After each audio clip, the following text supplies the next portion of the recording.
Bro, seriously?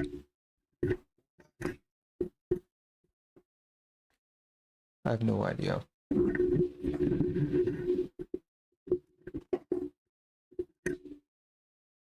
Wait, is it working? Yeah, it is working. Nice.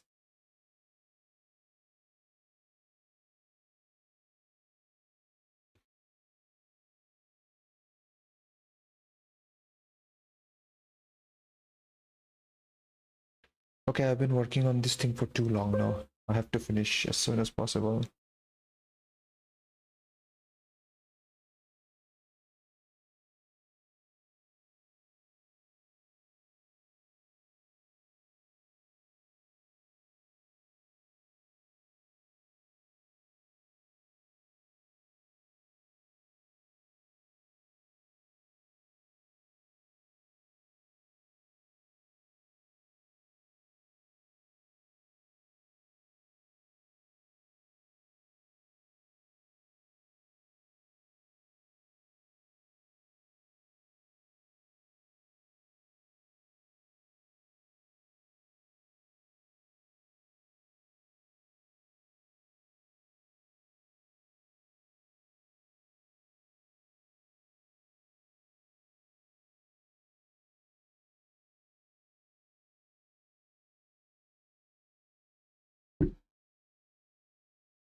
You know what? I'll do both. Yeah, that's what I'm gonna do.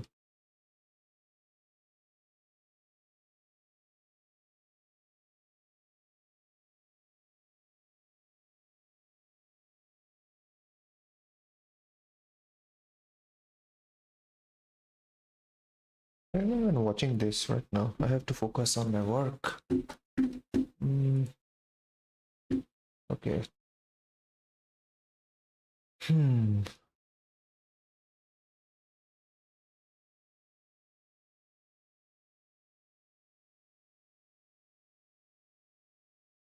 I turned my drawings real, but the results were devastating. Damn it, this was a mistake! Ah, stupid, stupid, stupid! Is that...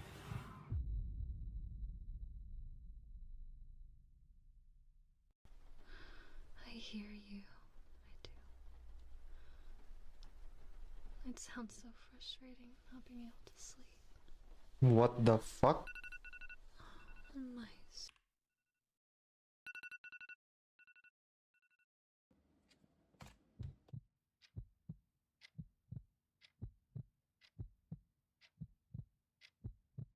Link, start.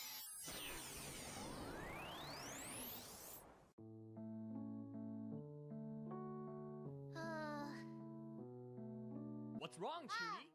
What are you doing here? Do you need me to film another one of your cringy videos?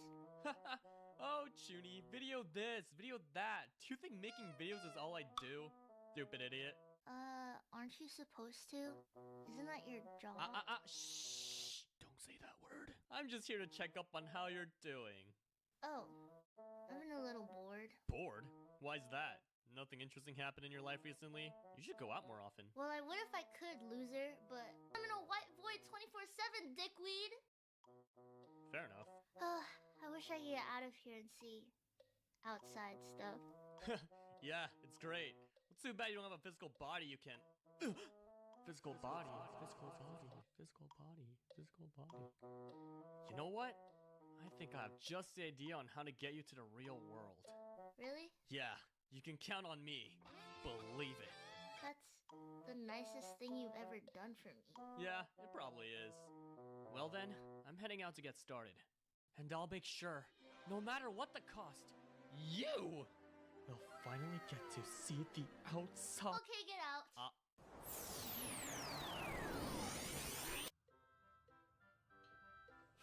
Don't worry, Chuny. You'll get to see the real world in no time. Wait, if I put her conscious in this, she'd actually murder me. You put me on your crusty, disgusting need to think about this. What the hell? Why did I say that? How am I even gonna build her a physical body? Stupid, stupid, stupid! Maybe a robot body? I'm not an engineer. How am I gonna build all that? Damn it, what do I do? A bite?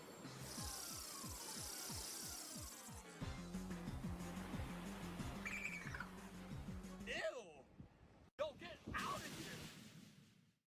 I Bro. can't think of anything!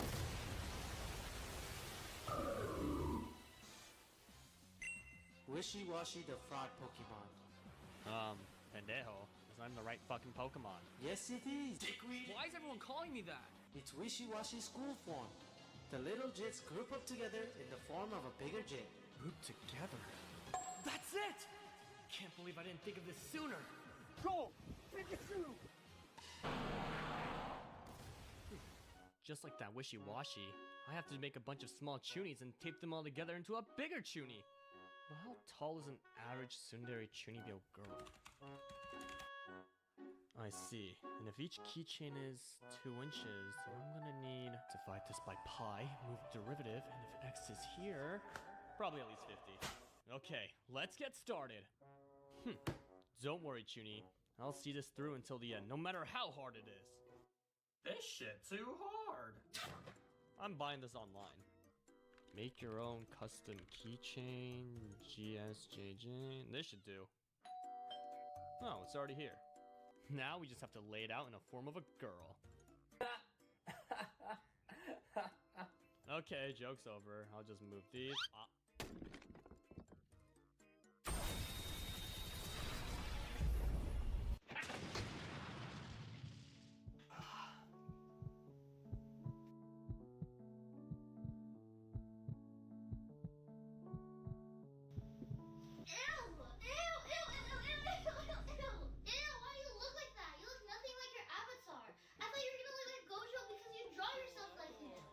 Gojo, you're Go No! I'm going back. I hate you. This video was a collaboration with GSJJ, a manufacturer of high-quality custom products. And they are the one who made these gorgeous things. Isn't it super fire? They're also really high quality. They have a lot of other products you can buy ranging from label pins, challenge coins, medals, patches, and the one I personally chose, keychains. They have more too, but that's for you to check out on their website. Just submit your artwork and bada bing bada boom, they'll make it for you. Thank you once again for GSJJ for your collaboration.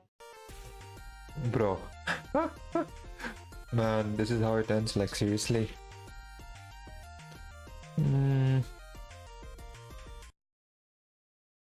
Lama.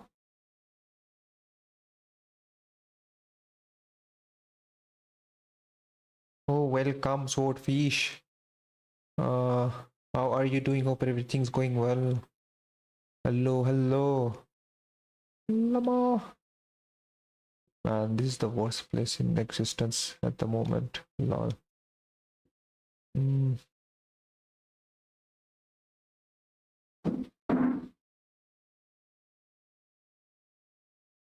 Okay, I think selection's done. Now I need to. Oh, okay. I need to clean up this entire thing now.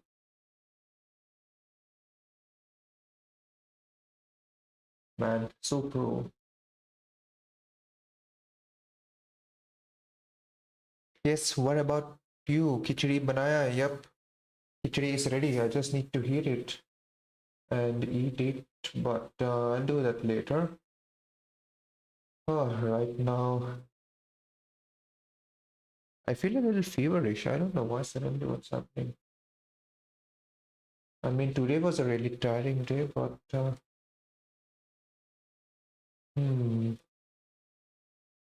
I think I should be careful.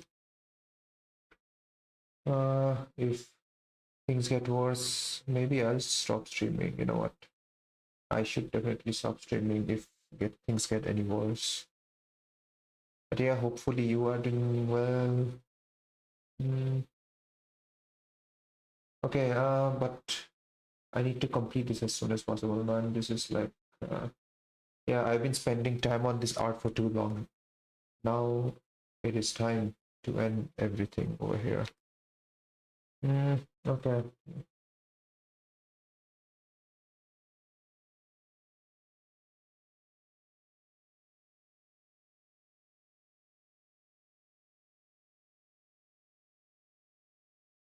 Yeah, please, thank you. Some areas will be shining more than others. So let's do that. We're gonna make some part shinier, some part like less shiny. Yes, it's all making sense now. Let's go. Let's freaking go.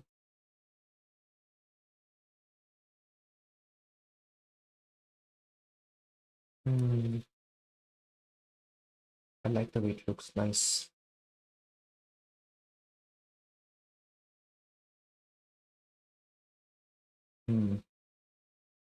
Okay, satisfying. Lamau. Okay, Fook. I'm seeing my own channel in my recommendations. That's actually, I have no idea. Is it trying to, like, it's trying to show that, look, no one's watching you except your own self. I think that's what's going on right now.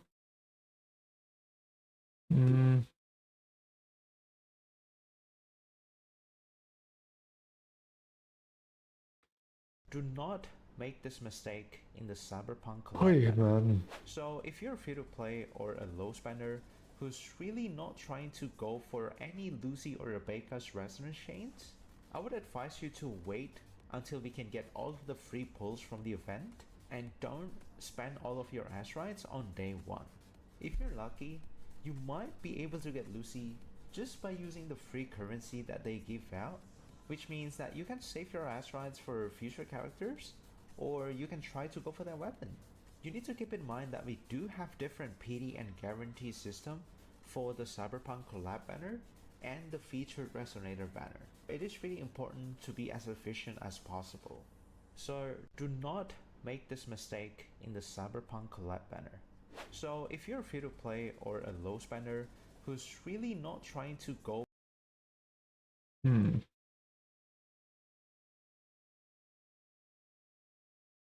The Silent King spoke to Dante, and they formed the first alliance between Necrons and Imperials. Dante, Tycho, and a Blood Angel sergeant had arrived to meet Zarek, who now gazed upon them from behind a mask of Sanguinius. The chapter master quaked with a barely suppressed fury. He looked from his own mask to the benign, alien representation of the Primarch worn by the Silent King. The similarities were astonishing, but where Dante's mask was crafted into a defiant, righteous battle snarl, this was Sanguinius at his most benevolent and peaceful. The face of a king, a ruler supreme.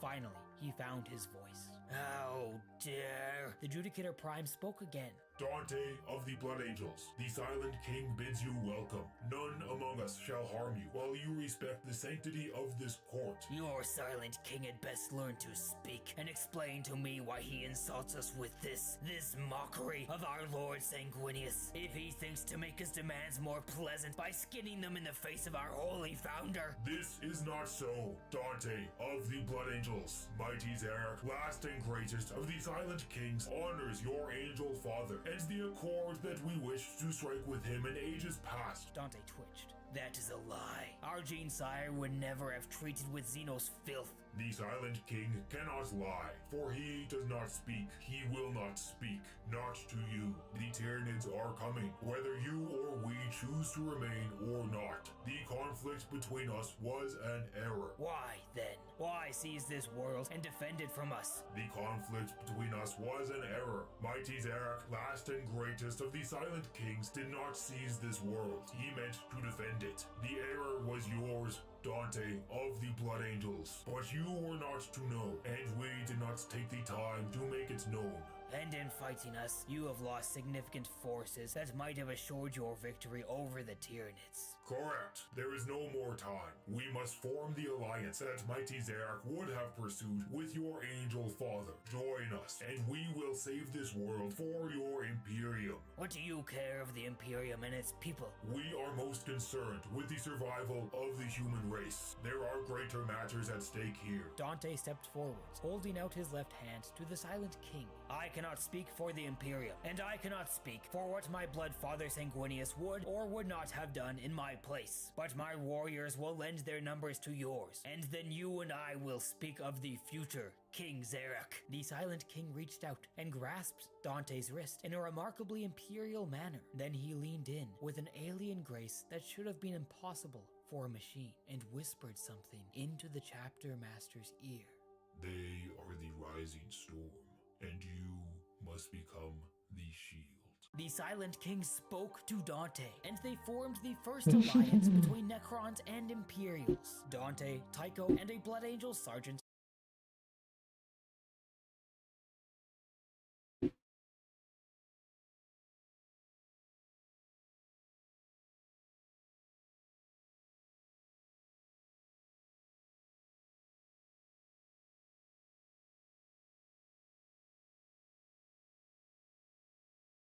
Season 4 is gonna be there, really?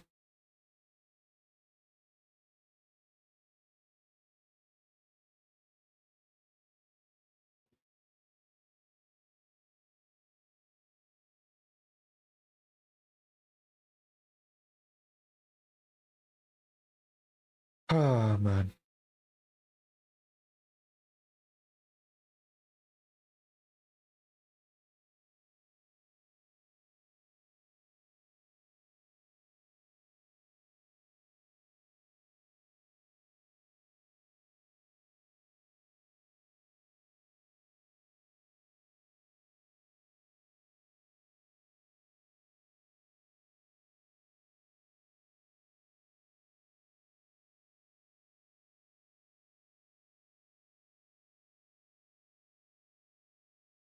Better understand how self-awareness can shift from a source of overthinking and suffering to a source of meaning and wonder through my new book, The Terrible Paradox of Self-Awareness. The link is in the description. One must imagine Sisyphus happy. This is the final line of writer and philosopher Albert Camus' famous work, The Myth of Sisyphus. You've likely seen or heard it before, even if you're not familiar with his work, as this line has transcended its origins and can now be found in comment sections and memes all across the internet, pasted into different contexts, images, and conversations. But what exactly does this line mean? What exactly was Camus trying to say? Sisyphus is a Greek king condemned by the gods to roll a boulder up a hill, only for it to roll back down as soon as he approaches the top, over and over, for eternity. Why would we imagine such a person happy? For what reasons would he be? Is Camus wrong? Is Sisyphus dumb? At its core, the line is a sort of hymn for the school of thought known as absurdism, a philosophy that Camus is largely credited with defining. The philosophy can essentially be summed up with the following. Humanity has an innate desire for meaning and truth, a rational understanding of everything, yet the universe appears entirely devoid of these things. The absurd is found in the conflict between humanity's desire and what is. Our yearning for rationality meeting the universe's irrationality, our pleading for meaning and the universe's cold silence. Camus writes, in a universe suddenly divested of illusions and lights, man feels an alien, a stranger. His exile is without remedy, since he is deprived of the memory of a lost home or the hope of a promised land. Camus chooses Sisyphus as the quintessential allegorical embodiment of this absurd condition. He uses the myth to explore and arrive at what he argues is the resolution to humanity's confrontation with the absurd. To better understand where, how, and what Camus arrives at, and whether it suffices, let's start with a brief summary of Sisyphus' story. In Greek mythology, Sisyphus was the founder and king of Ephyra, now known as Corinth. He was an extremely clever but tyrannical king, often killing visitors and inappropriately seducing women. His hubris was so immense, he also often meddled with the gods. In one case, he undermined the sky and thunder god, Zeus, by conspiring with the river god, Asopus. This didn't go over very well. Sisyphus' behavior would eventually lead Zeus to having him taken to the underworld. Sisyphus, however, being as clever as he was, fooled the god of death, Thanatos, by convincing him to demonstrate how the chains for his punishment worked. In the process, Sisyphus bound the chains around Thanatos and escaped the underworld. After much commotion and chaos as a result of Sisyphus's actions, trapping the god of death, he knew that his escape would eventually come to a head once Thanatos was freed. And so, Sisyphus conceived of another plan to avoid facing any consequences. He ordered his wife, Merope, to toss his body into the public square once he died of natural causes. His wife did as instructed. Once back in the underworld, Sisyphus informed the queen, Persephone, that he had been disrespected by not receiving a proper burial. His plan worked, and Persephone allowed Sisyphus to return to the land of the living to punish his wife, so long as he immediately returned after. Sisyphus did not return. He believed he had triumphed over death and outsmarted the gods yet again. But Sisyphus would soon realize the gods can be tricked but not beaten. Zeus would catch Sisyphus and punish him once and for all, where now he could no longer escape or outsmart anything. Enforced by divine authority, his punishment, the absurd condition the modern world has come to know him for, rolling a massive boulder up a hill where every time he approaches the top, it rolls back down to the bottom and he must start again, over and over, forever.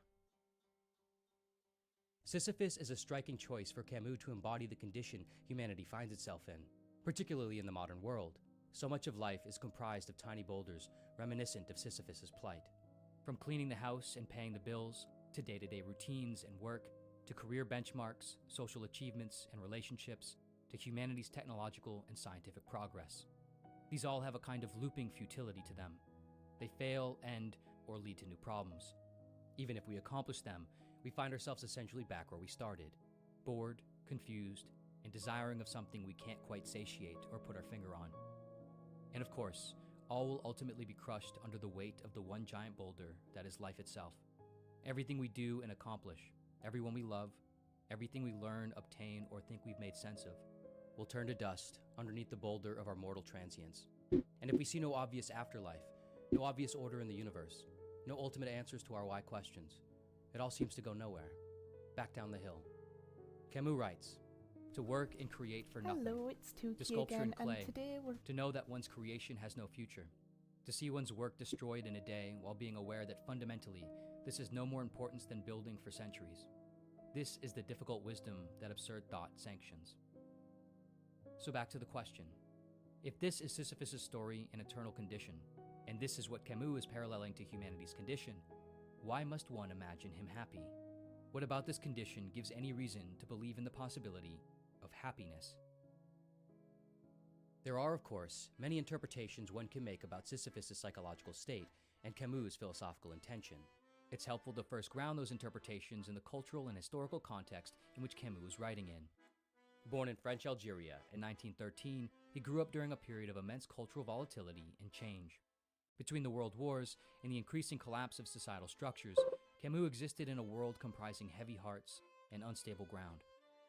In adulthood, he had become a major figure, a part of the existentialist movement, helping form its shape and popularity alongside the likes of philosophers like Jean-Paul Sartre, Simone de Beauvoir, and Martin Heidegger. Fundamentally, the existentialist view is that life has no inherent meaning, and meaning can only be forged subjectively through human choice and action, rather than discovered as an external truth. In the words of Jean-Paul Sartre, in life, a man commits himself, draws his own portrait, and there is nothing but that portrait. During this time, humanity began to find itself increasingly consumed by a shadow cast by the carcasses of progress and religion. Nihilism was taking the form of this shadow, and existentialism, and subsequently absurdism, were trying to find the edges of light. After all, it's one thing to endure the pains and hardships of existence when you believe there is a grand purpose to everything, when a heaven awaits, when meaning is there for you in your first breath and carrying you softly unto your last. But when the fabric tears, dropping you into the abyss of uncertainty and unintelligibility, what are you left to do but fall into despair? The things you can't understand or do, the struggles and terrors of existence, all retain their pain but lose their meaning. Camus' attempt to deal with this fall, to weave a kind of non-lethal safety net, was through absurdism. He writes, "The realization that life is absurd cannot be an end, but only a beginning. This is a truth nearly all great minds have taken as their starting point. It is not this discovery that is interesting, but the consequences and rules of action drawn from it." Camus' broader argument with Sisyphus is that rather than despairing over his condition, if Sisyphus acknowledges it with lucidity, recognizing and embracing its total absurdity, and refuses to depend on grand illusions about some better tomorrow in which the boulder will hold or new life will come, and continues on anyway. He triumphs over his condition. He revolts against it with his happiness. That is, his happiness is part and parcel of his triumph and revolt, rather than an outcome of it. Likewise, for Camus, we should revolt against our futile condition, against nihilism, with a kind of defiant joy, an endeavor to spiritedly continue not in denial of the absurdity of our lives, but in the face of it, embracing it without languishing. This is perhaps where one might find themselves unsatisfied with such a conclusion. On the surface, without further context, analysis, or interpretation, this can almost feel like a form of just be happy advice. What if one can't imagine Sisyphus happy? What if one can't imagine themselves happy? Where does one go from there? Is it hopeless? As I write in my book, The Terrible Paradox of Self-Awareness, we want more than the individual meaning and purpose we imagine for ourselves. We want more than to imagine we are happy. We want the boulder to go somewhere else, to mean something else. Part of the problem, it seems, is Camus' choice of words here. Happy simply does not appear to be the appropriate term. And within the work, Camus does not clearly define it to mean anything beyond the definition we tend to associate it with. That is, the feeling of pleasure. Even a broader definition of happiness, like content, still seems to be a bit off, at least on its own. Sisyphus is both in and aware of a wretched condition, and he's not a fool. He's smart to a fault, and continuing to strive to do something over and over, by force or otherwise, seems somewhat antithetical to contentment, at least without imagining other things about him. And perhaps that's what we should do. Rather than mere happiness, Sisyphus's ideal and realistic state can be understood best through total acceptance. Camus writes, "The absurd man thus catches sight of a burning and frigid, transparent and limited universe, in which nothing is possible but everything is given, and beyond which all is collapse and nothingness. He can then decide to accept such a universe and draw from it his strength, his refusal to hope, and the unyielding evidence of a life without consolation." Sisyphus has no choice in his condition, and so his choices become limited to the framework of his perspective and attention, though it is arguably a big leap to suggest that from here he can brute force his way to happiness through merely withstanding or revolting against his condition. There's something profound still to be maintained here. In radical acceptance, Sisyphus can begin relieving the tension between himself and his conditions, freeing up his mental space and energy to determine a better way to engage with his conditions. This approach is supported in modern psychotherapy with an evidence-based model, ACT, Acceptance and Commitment Therapy. The model works by first encouraging individuals to open up to and accept their negative feelings and thoughts, rather than resisting them. In doing so, it is found that one can form a better relationship with their thoughts and feelings, creating a kind of distance between them and one's awareness or sense of self. Thoughts and feelings become like passing objects in a sea of mental and bodily activity, of which the individual observes rather than controls or attaches to. This approach to self-awareness is what is known in the model as self as context, which differs from the more typical conception of oneself as being one and the same as their thoughts and feelings, which is known as self as content. For Sisyphus, self as content might entail an attitude like the following: I am rolling this rock up this hill for no reason. What I am doing is pointless. I'm pointless. Everything is pointless. Whereas self as context might entail something like, I'm experiencing thoughts about why I'm rolling this rock up this hill for no reason. But my thoughts are not me, and this condition is something I am observing. This may seem like a semantic sleight of hand, and that's fair, but in the latter, there's a gap created between phenomena and perception, awareness. And within this gap, we can change the quality of our responses to our experiences. In some cases, when we can, this might mean stopping rolling the rock up the hill.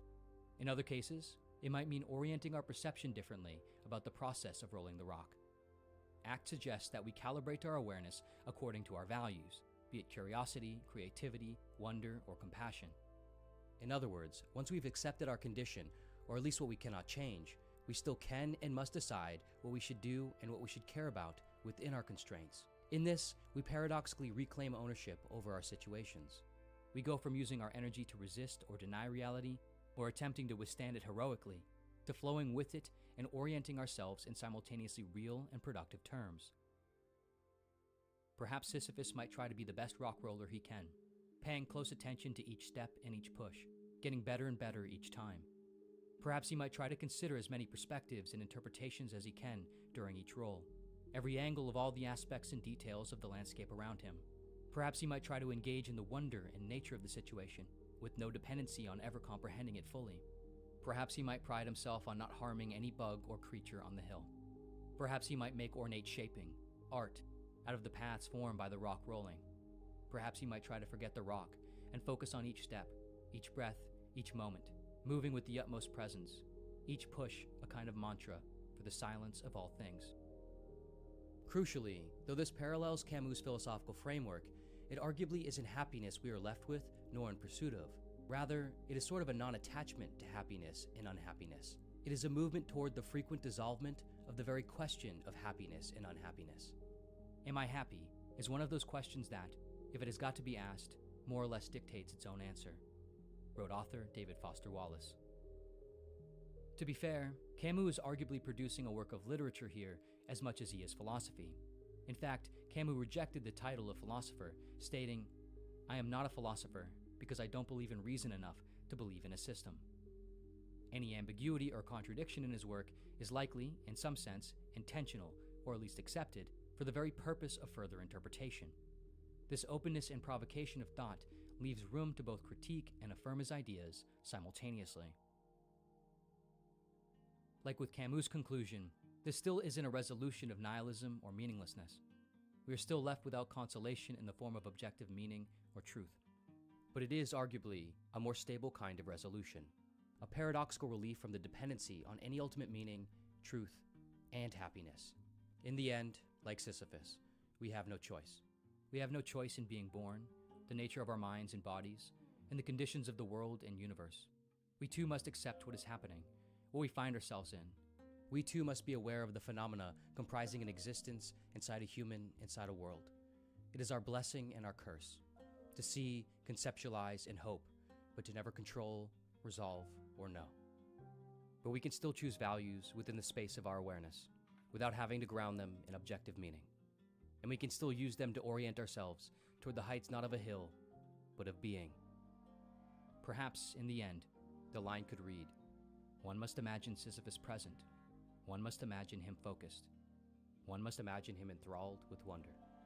One must imagine Sisyphus, even if only for brief moments, not imagining anything at all, but simply being." One of the most important things we can do in life is learn how to better understand and live with our awareness, the way we experience ourselves and the world. This can often be painful and convoluted, but if faced head-on, it can also lead to greater depths and qualities of experience, helping us turn our self-awareness from a source of constant overthinking, anxiety, regret, and suffering to a source of wonder and poise. My new book, The Terrible Paradox of Self-Awareness, attempts to do just that. It's a kind of philosophical thought map that pulls from my years of research on various schools of thought, from Taoism to Buddhism to existentialism to absurdism and more, all synthesized into one unique exploration of awareness and existence. It doesn't sugarcoat things, and it doesn't provide easy answers, but it attempts to engage with existence through a kind of compassion, openness, and radical embrace, so we can still find our way toward experiencing a life that's worth it. If you're interested, the link is in the description below. And of course, as always, thank you so much for watching in general, and see you next video.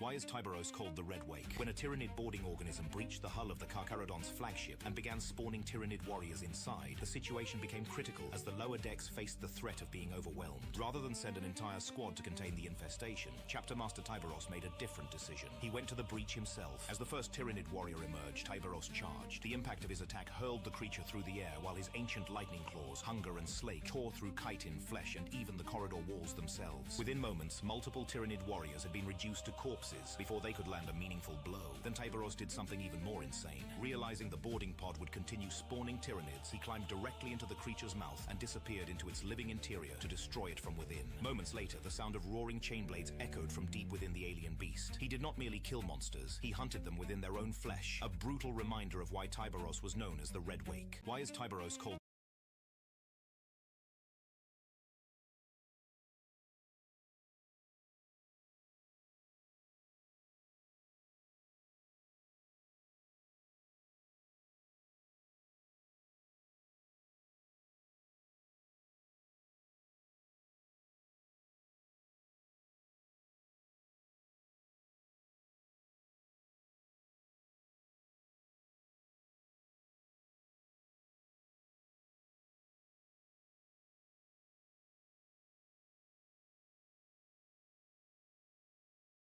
I'm happy to share that I have a new book coming out in March 2026. It's titled Recognized Your Reflection. You saw you, a face, clothes, a body, something that belonged to you, that was you. As you aged into and through childhood, your reflection began to lose its potency. It became a commonality of everyday existence. Your concerns with it likely turned mostly superficial. How your hair or makeup looked, if there were any pimples or blemishes on your face, how your clothes draped over you or showcased your tastes. That strange experience of the newness of self-awareness waned into the backdrop of your reflection, though it remained somewhere in frame. Perhaps occasionally, while glancing at a mirror in a bathroom or a car, we might pause and experience an intimation of it. The glance turns into a stare, and we wonder, what is that? Am I really inside there? Made of and contained by this body, a brain lodged somewhere in there, asking these questions. How did I end up here? Why and how am I a human? In the words of anthropologist and writer Ernest Becker, we see in plain sight that we are in a heart-pumping, breath-gasping body, a material fleshy casing that is alien. If we look even closer, perhaps putting our nose almost right up against the reflecting surface, we might suddenly come to the visceral realization that our skin is wrapped around us. We might find our attention on the pores, the small hairs, the flakes or red marks. We might realize how much of us is happening independent of us. The hair is always slowly growing out, the flakes of skin always peeling and falling away, the oil always forming and rearranging. Our eyeballs move around in our skull, observing our reflection as it appears back in their small black pupils, which seem to consume reality like black holes, sucking everything up into the singularity of consciousness. Regardless of how frequent or explicit one might experience this kind of moment, arguably, all of us do experience a similar kind of phenomenon on a regular basis, just with less conscious intensity and explicitness. Every time we interact with or perceive others, there is at least a faint recognition and awareness that others can or are perceiving us. Depending on who we are, this recognition and awareness might be far more than faint. Regardless, in all cases, a feedback loop of mutual perception and objectification ensues. We perceive and judge each other from the outside, mapping assumptions onto behaviors and behaviors back onto assumptions. Other people become like mirrors. We see our reflection in their gaze, and we feel the existential weight of being alive and aware. Describing the way our sense of self emerges through social reflection, sociologist Charles Cooley coined the term the looking glass self, which he defined as a threefold process. First, we imagine how we appear to others. Second, we imagine how others judge our appearance. And third, we experience some sort of pride or shame associated with these imagined judgments and form our self-concept partly based on these feelings over time. Cooley writes, as we see our face, figure, and dress in the glass and are interested in them because they are ours, so in imagination, we perceive in another's mind some thought of our appearance, manner, aims, deeds, character, friends, and so on, and are variously affected by it. This also echoes a core concept in the work of 20th century existentialist philosopher Jean-Paul Sartre, who argued that our sense of self is significantly shaped by imagining the perspectives that others have of us. Our self-consciousness is revealed, exposed, and often distorted through the gaze of others, perhaps creating more of an existential prism than a mirror. And in our attempt to interpret and align with how others see us, we often modify ourselves, including our own self-perception. This was famously explored and expressed in Sartre's play, No Exit, where three characters who have just died find themselves confined inside a small room with no windows or mirrors. At first, they don't fully understand where they are or what's happening. Soon, however, with each person now limited to knowing their appearance and character only through how the others describe and judge them, it becomes clear. They are in hell, being tortured by each other. Estelle, one of the three characters, laments at one point, "But how can I rely upon your taste? Is it the same as my taste? Oh, how sickening it all is. Enough to drive one crazy." The torture is their self-knowledge being constrained and affected by the others, whose validation and control always seems to elude them. This is where Sartre's famous line comes from: "Hell is other people." Arguably, this is why it can often feel so strange or exhausting to be seen by others, to interact with others. We feel a dependency on their perceptions to understand and form our own. But in this dependency, we are compelled to be hypervigilant over how we come off. And if we want to ensure we come off in a way that is favorable, authentic, or both, we must constantly know, oversee, or modify ourselves. It is as if we are both the artist and security guard in an art gallery that solely contains the sculpture of our being. Everyone that walks by wants it to look a certain way from where they stand. If we fail in our role, or feel as though we have, it's not because we aren't good at our job, it's because it's an impossible job to always do well. In the words of psychoanalyst Jacques Lacan, "I see only from one point, but in my existence I am looked at from all sides." Whether it's how we change the way we walk or talk when we encounter strangers, whether it's how we dress or present our hair and makeup differently around certain people, or whether it's how and why we make decisions in life based on the expectations of those around us, we all experience the often hellish nature of being perceived. But in truth, hell isn't other people. It's us. It's how much we depend on other people seeing us certain ways. It's how much we depend on our reflection coming back to us as beautiful, pristine, controllable, and as expected. Arguably, the root of this dependency and subsequent disquiet, in many ways, is the same one that causes the strange, disorienting experience of staring at ourselves closely in a mirror or becoming hyper-aware of our body. We suddenly expand the scope of our awareness beyond the surface of our normal, unmediated state, burrowing into our being. But ultimately, we don't really know or understand what we find. In the sense of what we think we are looking for, a solid, clear, consistent, authentic self, we find nothing. Everything dissolves away, and only the strange arbitrariness of our existence remains. Often in these moments, we are reminded that our body is something other, in constant motion, largely beneath our awareness. We are reminded that, for the most part, we played no role in forming it or the material that comprises it. We have merely appeared here, in this place, in this body, in this mind, in this self, all of which, like the body, are also in constant motion and largely beneath our awareness and control. In our eyes, we see the windows to a vehicle we are fundamentally passengers to. When we loathe or resist this condition, fear or fret it, when we yearn for control and to know ourselves in the world in a unified, static, consistent form, when we depend on things and people to always align with our expectations and desires, we stay in hell. Not because we don't find an ideal, stable self or world, but because we expect and depend on what can never be had. If, instead of fretting over or fighting it, we see and know the flux and absurdity and contingency of all things, and we accept and embrace it, then we see that the doors of hell are always open. They are inside our mind, and we control and guard them. We can, at least on occasion, walk out and see beyond the confines of the small room of judgment and fear and ego and hypervigilance. Outside the doors, there's nothing to resolve, nothing to fight, nothing to understand. There's only something to marvel at and wonder about, like a 2-year-old child recognizing the reflection for the first time. And if you ever find yourself worried, hell is always there. If this video resonated with you, my new book explores many of the same ideas: the pains and wonders of being aware, the instability of the self, and the possibility of finding meaning and poise despite it all. It's called The Terrible Paradox of Self-Awareness, and it's a project I've been working on for a while. Of course, with the book, these ideas have much more room to fully open up and provide you with more space to reflect, better than any video format allows.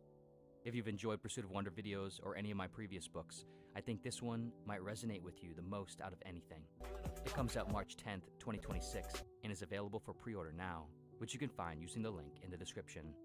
Pre-orders genuinely make a huge difference for the long-term success of the book, so if you're interested, it would mean a great deal. And of course, as always, Thank you so much for watching in general, and see you next video.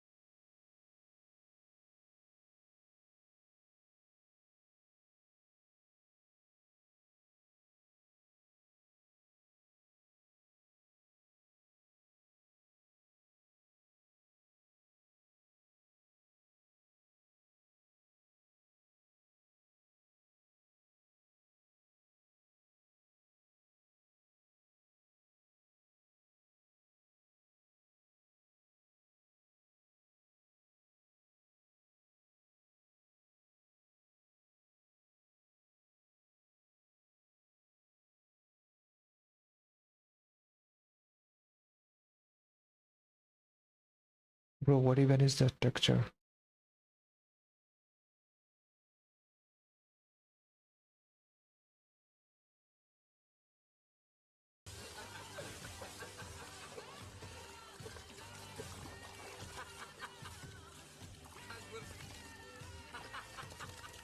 Força que eu vá fazer, bicho.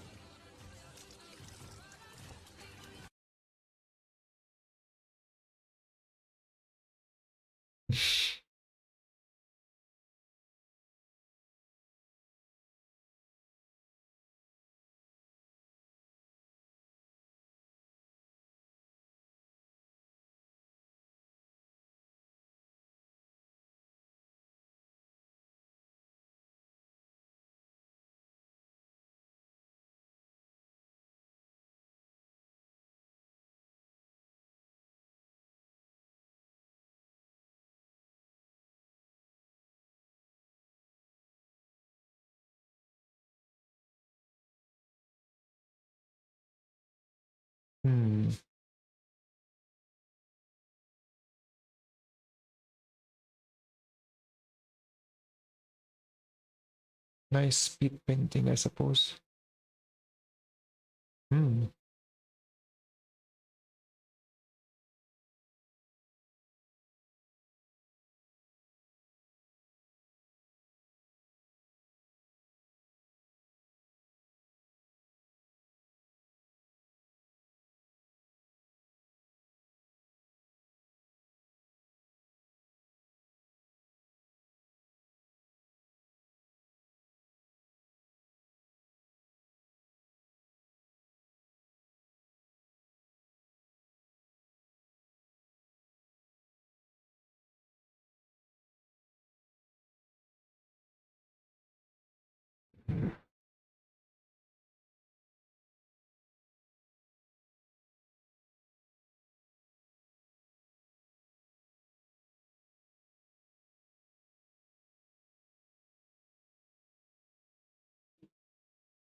And now we're going with some deeper shadows and just shading all around the bottom there.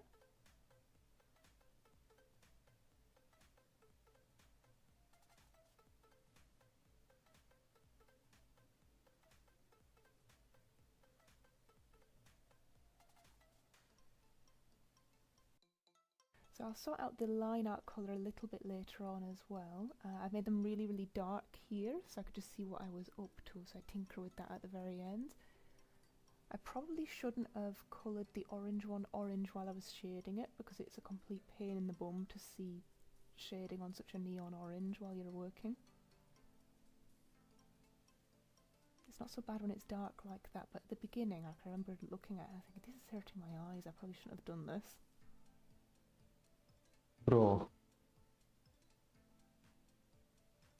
I think I like the blue crystals the most, they look like ice.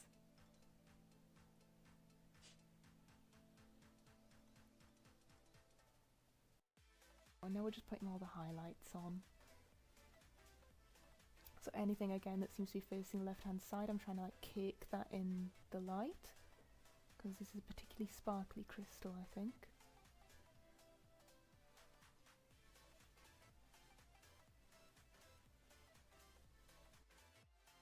It's a little bit sloppy because I was just doing it for practice.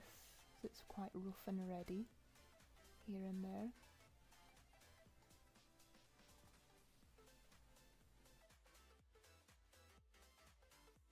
And we're highlighting that in a beautiful shade of garish yellow.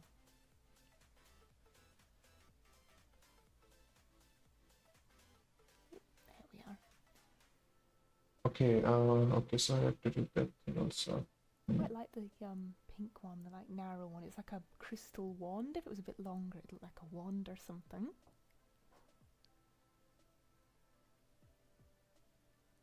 Okay, and now I'm just going in and trying to pick out the really, really bright, sparkly bits.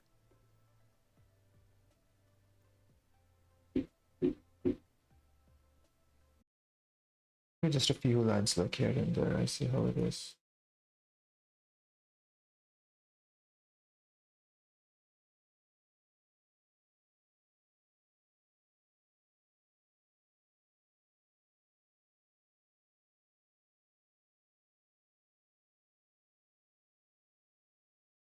Hmm.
I can't quite decide where the light seems to be going on these bits. I'm just making it sparkly as hell.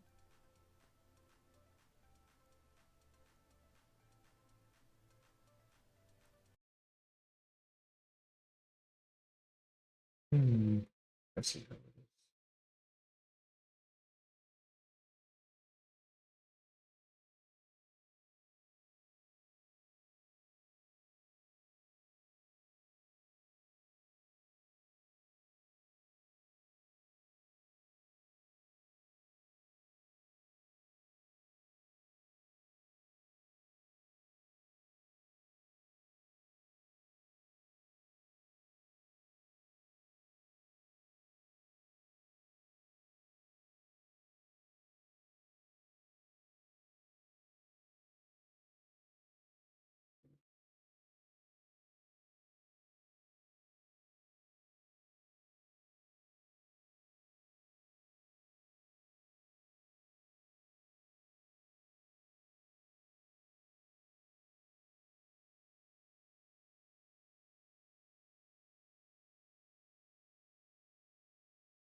Oi, bro.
Bro.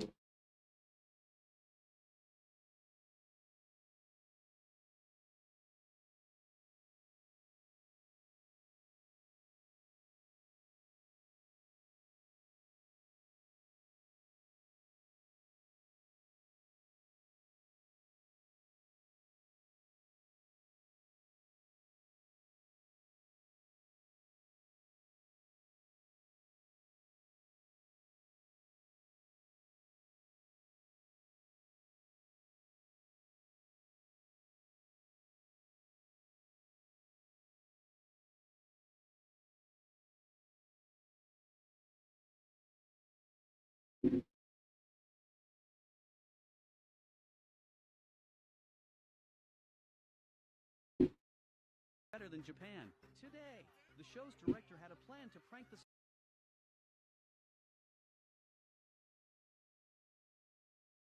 Mm.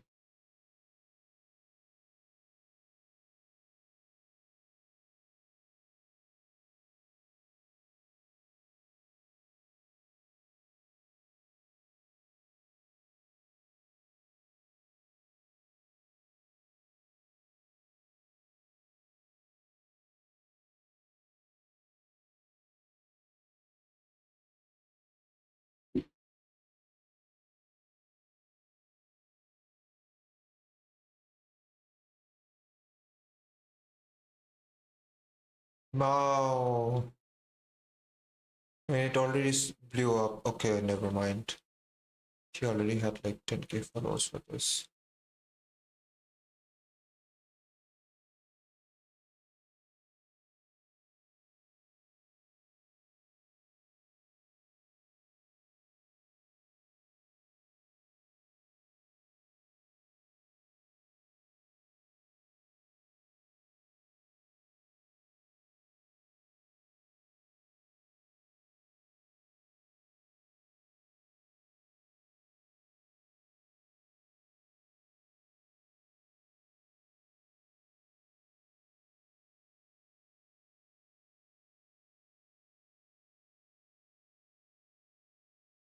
Hmm.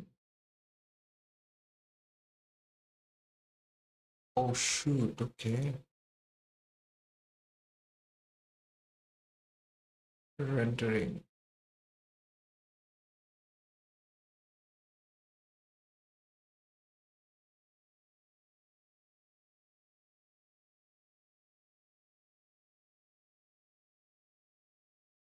Lama. She's wearing inside. Come on. Oh man.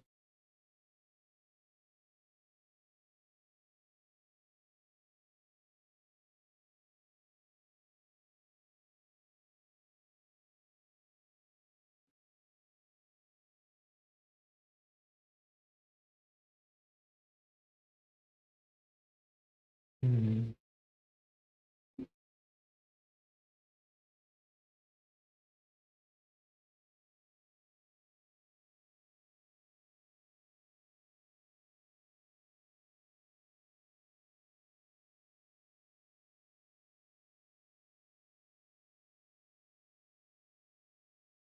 Okay, that's actually interesting.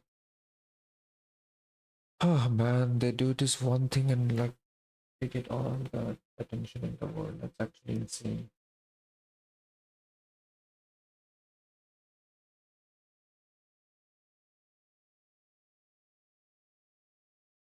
Hmm. But I guess that's how it is.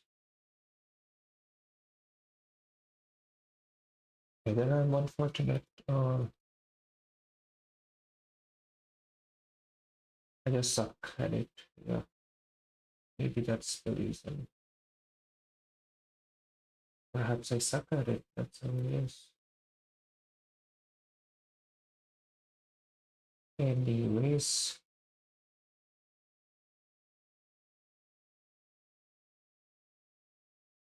Hmm. And how many people come and go all the time?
Rendering.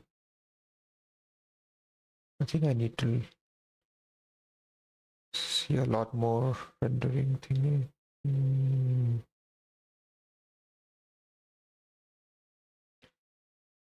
Hey. Oh man.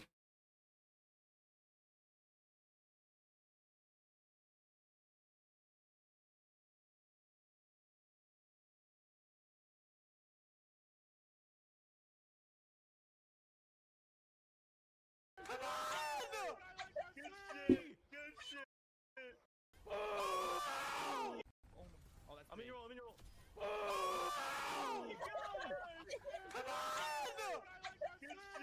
Good shit.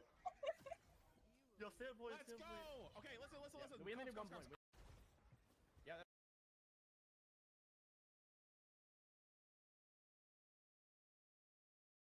Oh. Hmm.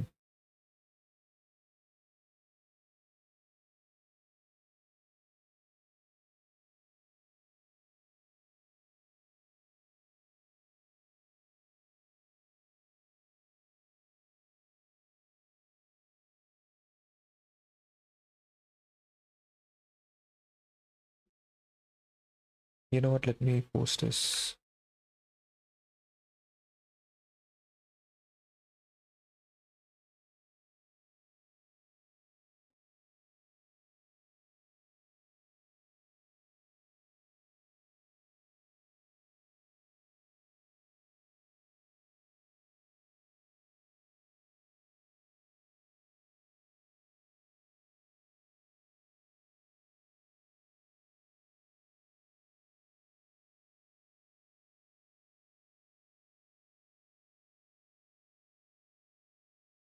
Hmm.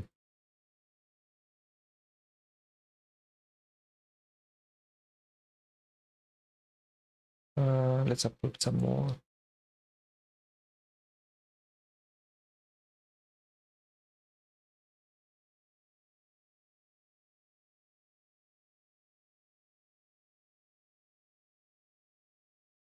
Okay, what's more?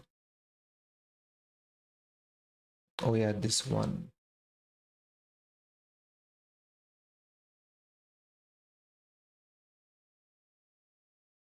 Wait, why is this colored though?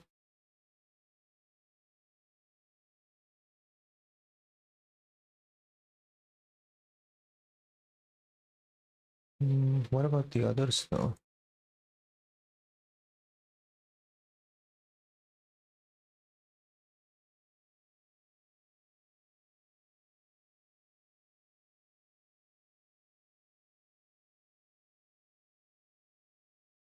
Yeah, I think I should be doing something about the backgrounds.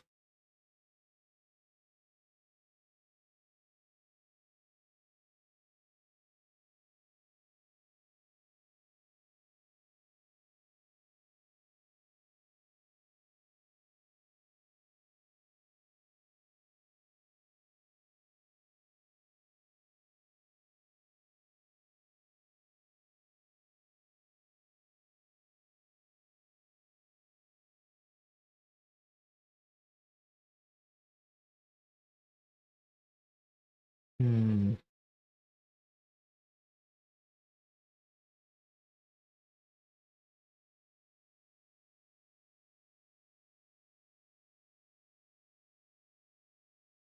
Why is it showing over here like this?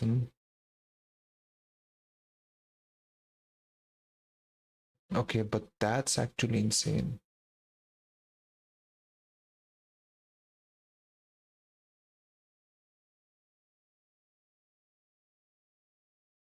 Oh,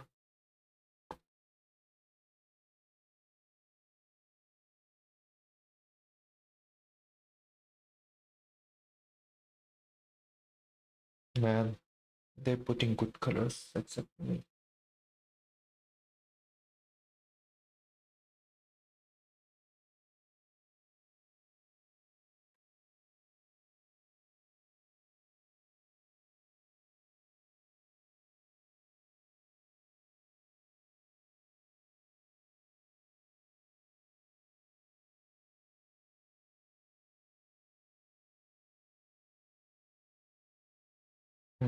Okay.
Oh shoot.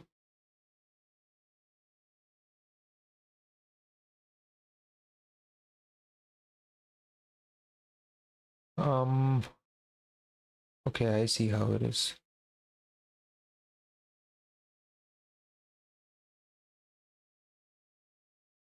Mina from Deadlock. Lol.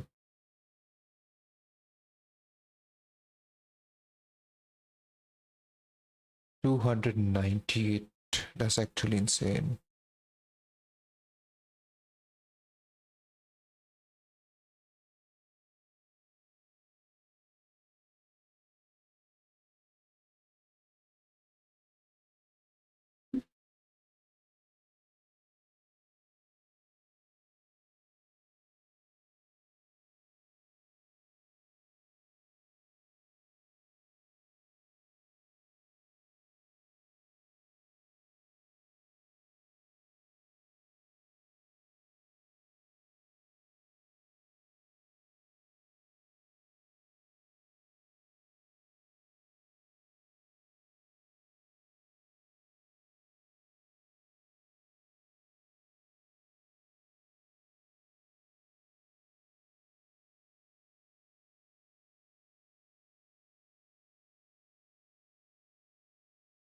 Yeah, I think it's the coloring stage that I'm struggling with.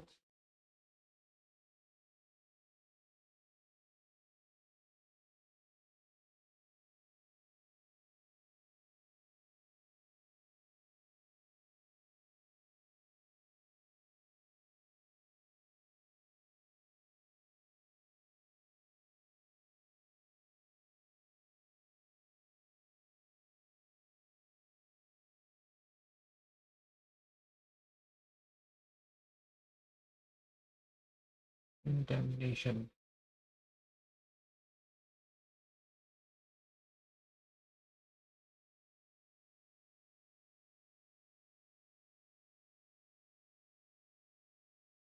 Hmm.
Hmm.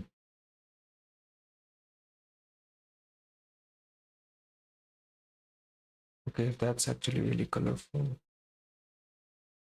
Actually, really colorful.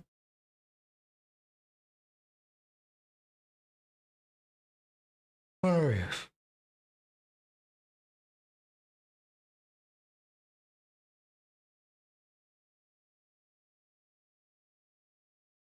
Local regulations.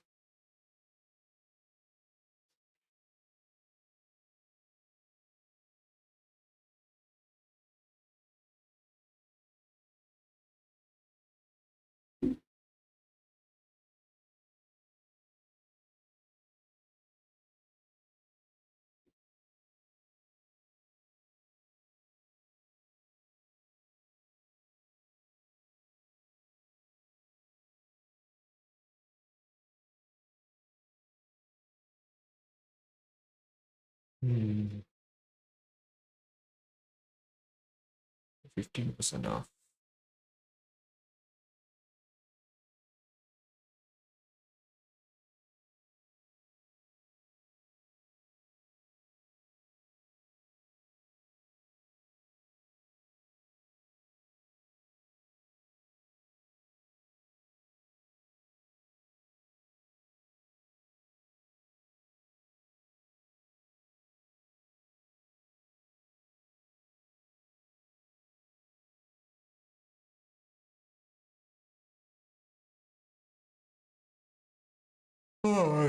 Um,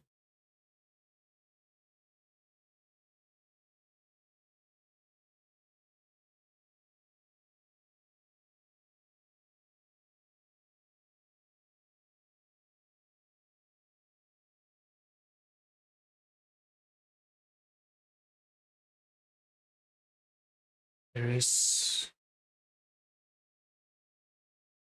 wow, okay. Actually a lot of detail I see.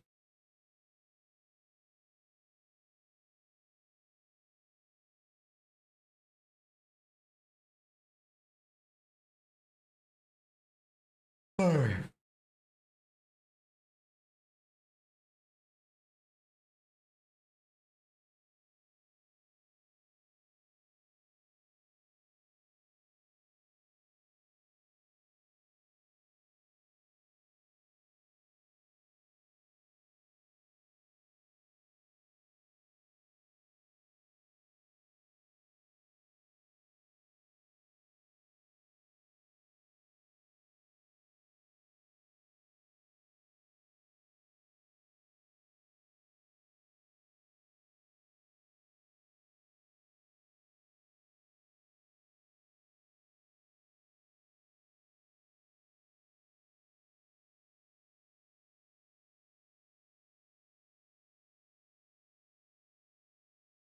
Oh, she deploys landmines or something. Wait, what even is this? Whoa.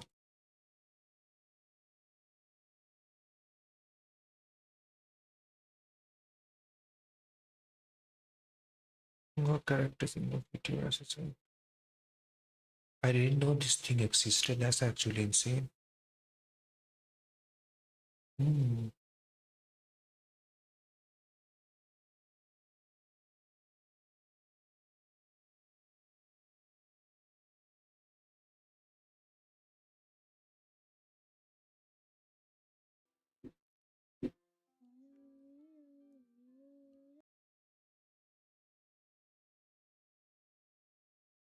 He straight up went to Dreamland or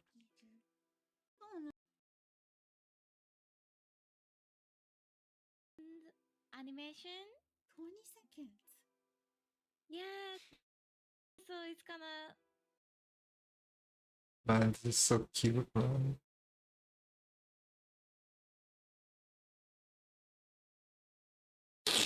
Hmm.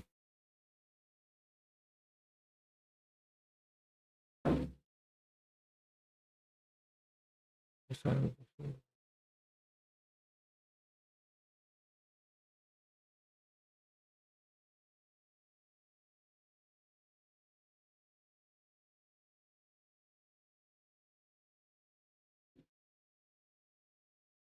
Hmm.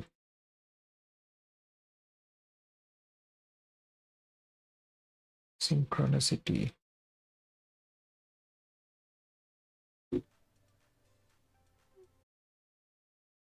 Okay, continue, continue.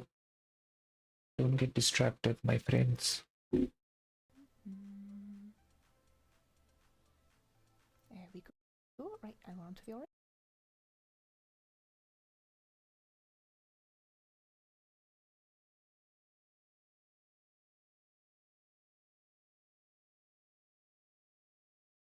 You can do something like this. I never thought about it. That's actually insane.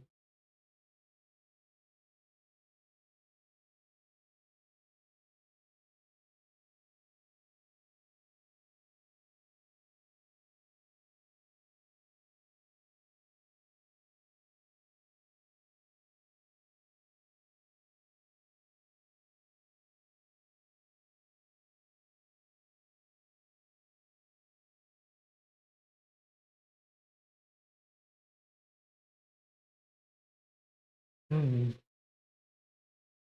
Actual insanity. That's actually insane. I never thought about it. I can do that, something like this.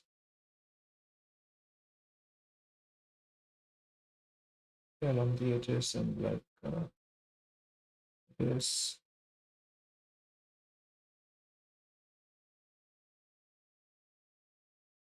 Hmm.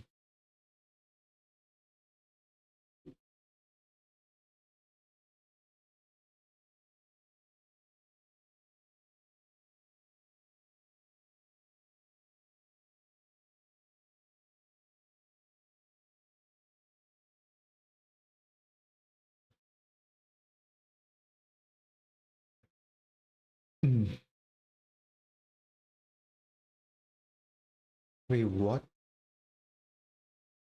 So this is the new demo for Unreal. Creative director at Neon Giant, here to talk about No Law, the next game from our studio. Okay. In our first game, The Ascent, our small team pushed the out-of-the-box UE4 tech to its limit to make a highly detailed, lived-in cyberpunk world. Cool. For our new game, No Law, a high-fidelity, immersive, first-person shooter set in the unregulated city of Port Desire, we knew that our best starting point would be building a game around the core feature set of Unreal 5. Yeah, this looks really because good. A small team like ours needs to work with the engine, not against it. Uh-huh. We realized early on that out of the box wouldn't be enough. We had to push beyond the defaults and build our own workflow inside UE5 to make the world we wanted. We're proud of what we did with The Ascent, and No Law is the next step in that same approach. Our constraint was specific. We didn't want the largest world, but the densest. A city that feels lived in at every scale, where every corner carries history and every surface tells a story. Port Desire is shaped by human clutter, cramped market alleys, layered graffiti, worn stickers on electrical boxes, spaces that feel touched and retouched by the people that live there.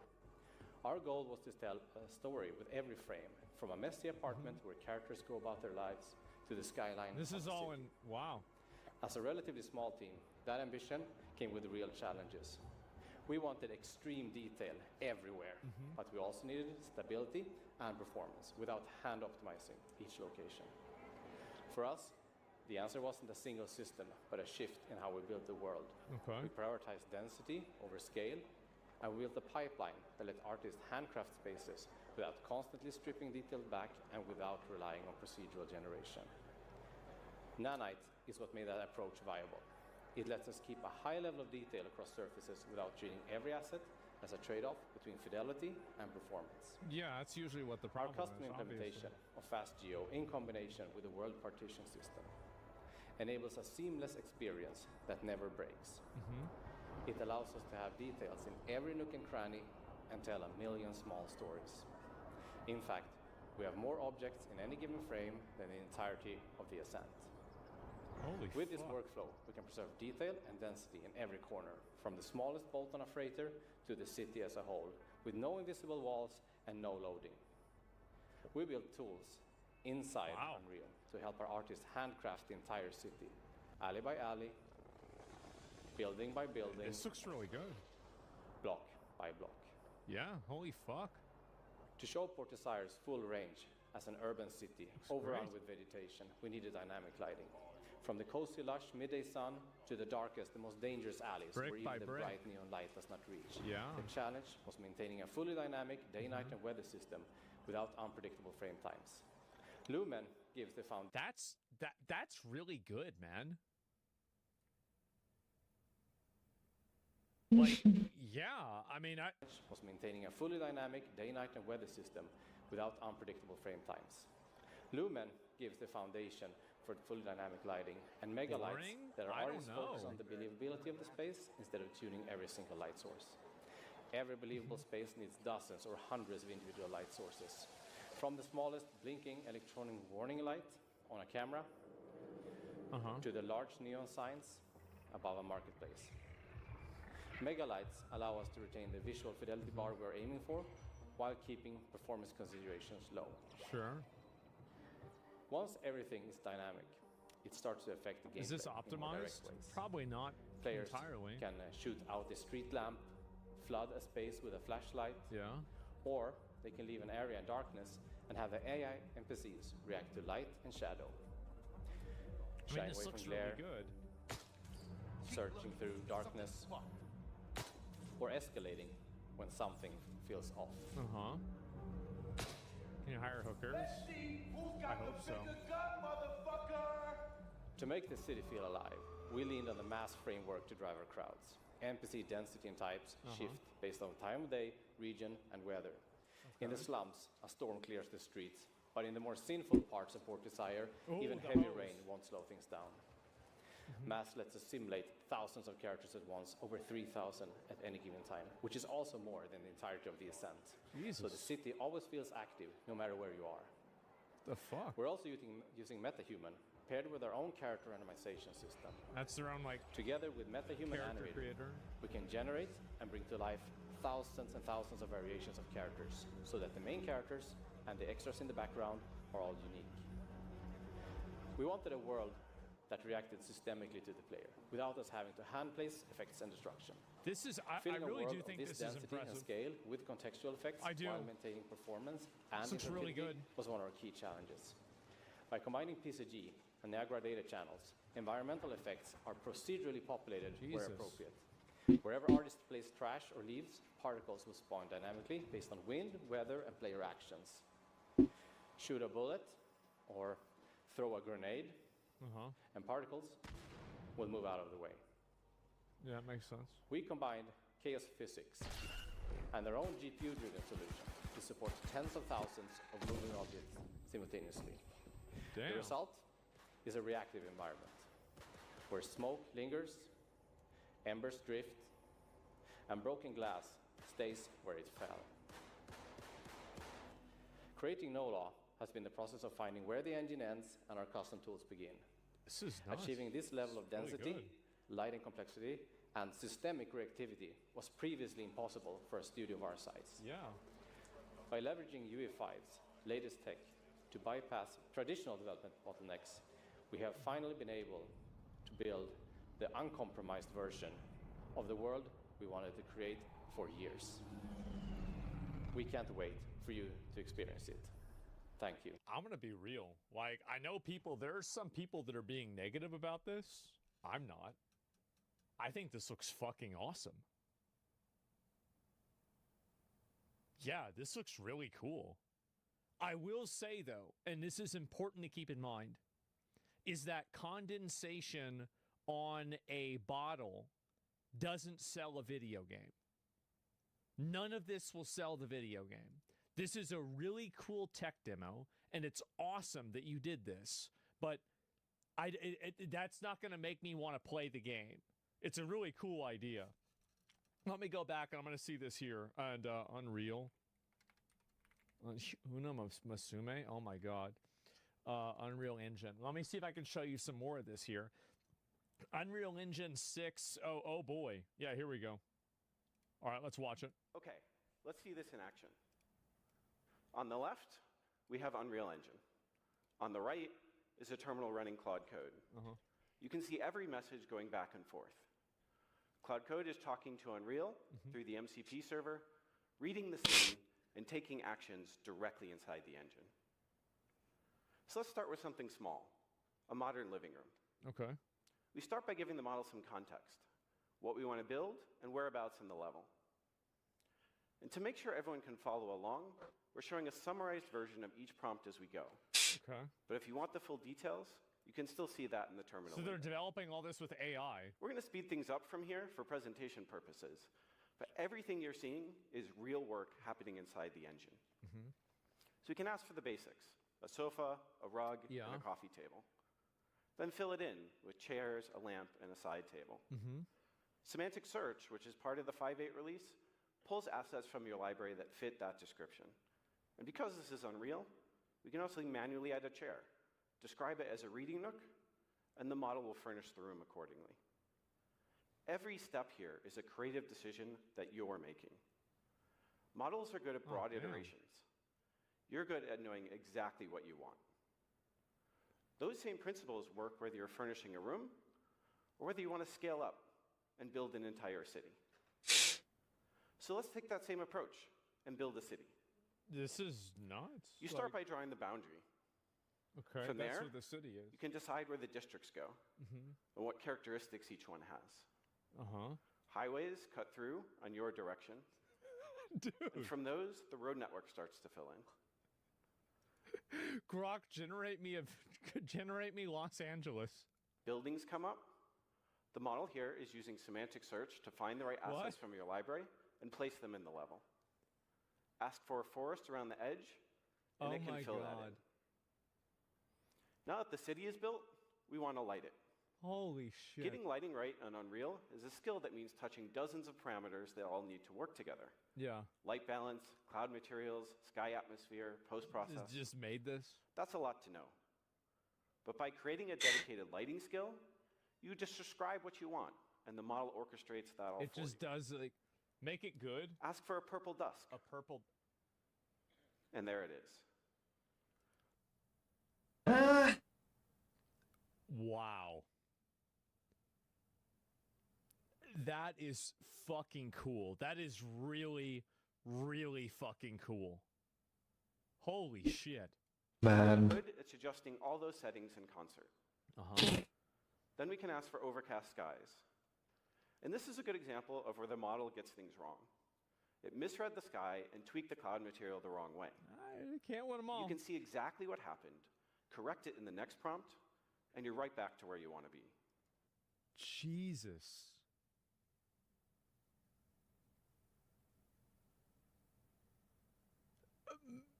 Man. That is nuts, bro. Like, we can all be devs now? Wow. This would take me like 20 or 30 minutes? No, I bet this probably took hours to do. Realistically. Like, I mean, oh my god. Because models also have real-world Design knowledge, a game on stream. you can just say, Bogota at 9:30 in the morning. And it will go and figure out the sun position, direction, temperature, and atmosphere that actually matches that. What we've shown here today would take months to build by hand. But with the MCP server Can you and imagine building something like this in 2015? Unreal, our artists Really? were able to make all of this in days. They When you just in days. lower the technical friction, you can iterate more and make better games. Oh That's my what we've god. built. This is really just a starting point. Bring your own primitives, Holy your shit. own examples, your own skills built around your pipelines. The more your team puts in over time, the more useful it gets for everyone on the project. We're shipping the MCP server, the PCG primitive plugin, and the skills we've developed as part of 5.8 today. Man. It's open, and it's yours to extend. Go download it, point your model at it, and see what you can do. Oh my god. That is fucking crazy. Nowadays, it's much more about you getting together with your friends and then deciding what to do together online to play a game or experience. And this social increasing angle of gaming is creating a massive advantage for big games and big ecosystems because a game with a lot of players is much more likely to contain a lot of your friends.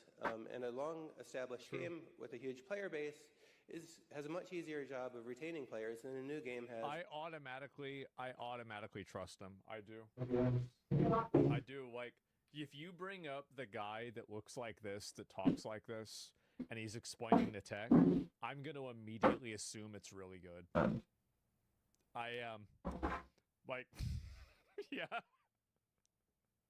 Of attracting new players. I'll read. Thus, we've seen a lot of the major new multiplayer games not gain a sufficient community and momentum to survive. Though in the past they might have.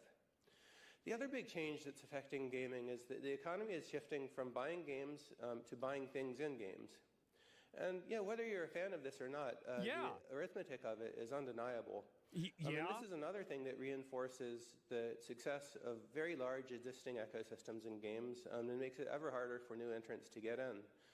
And that is if you've been playing a game for a long time and it has a huge player base, then you can buy with confidence knowing that the things you purchase will still be useful to you days, weeks, or years later. Your waifu will not be vanished into the void.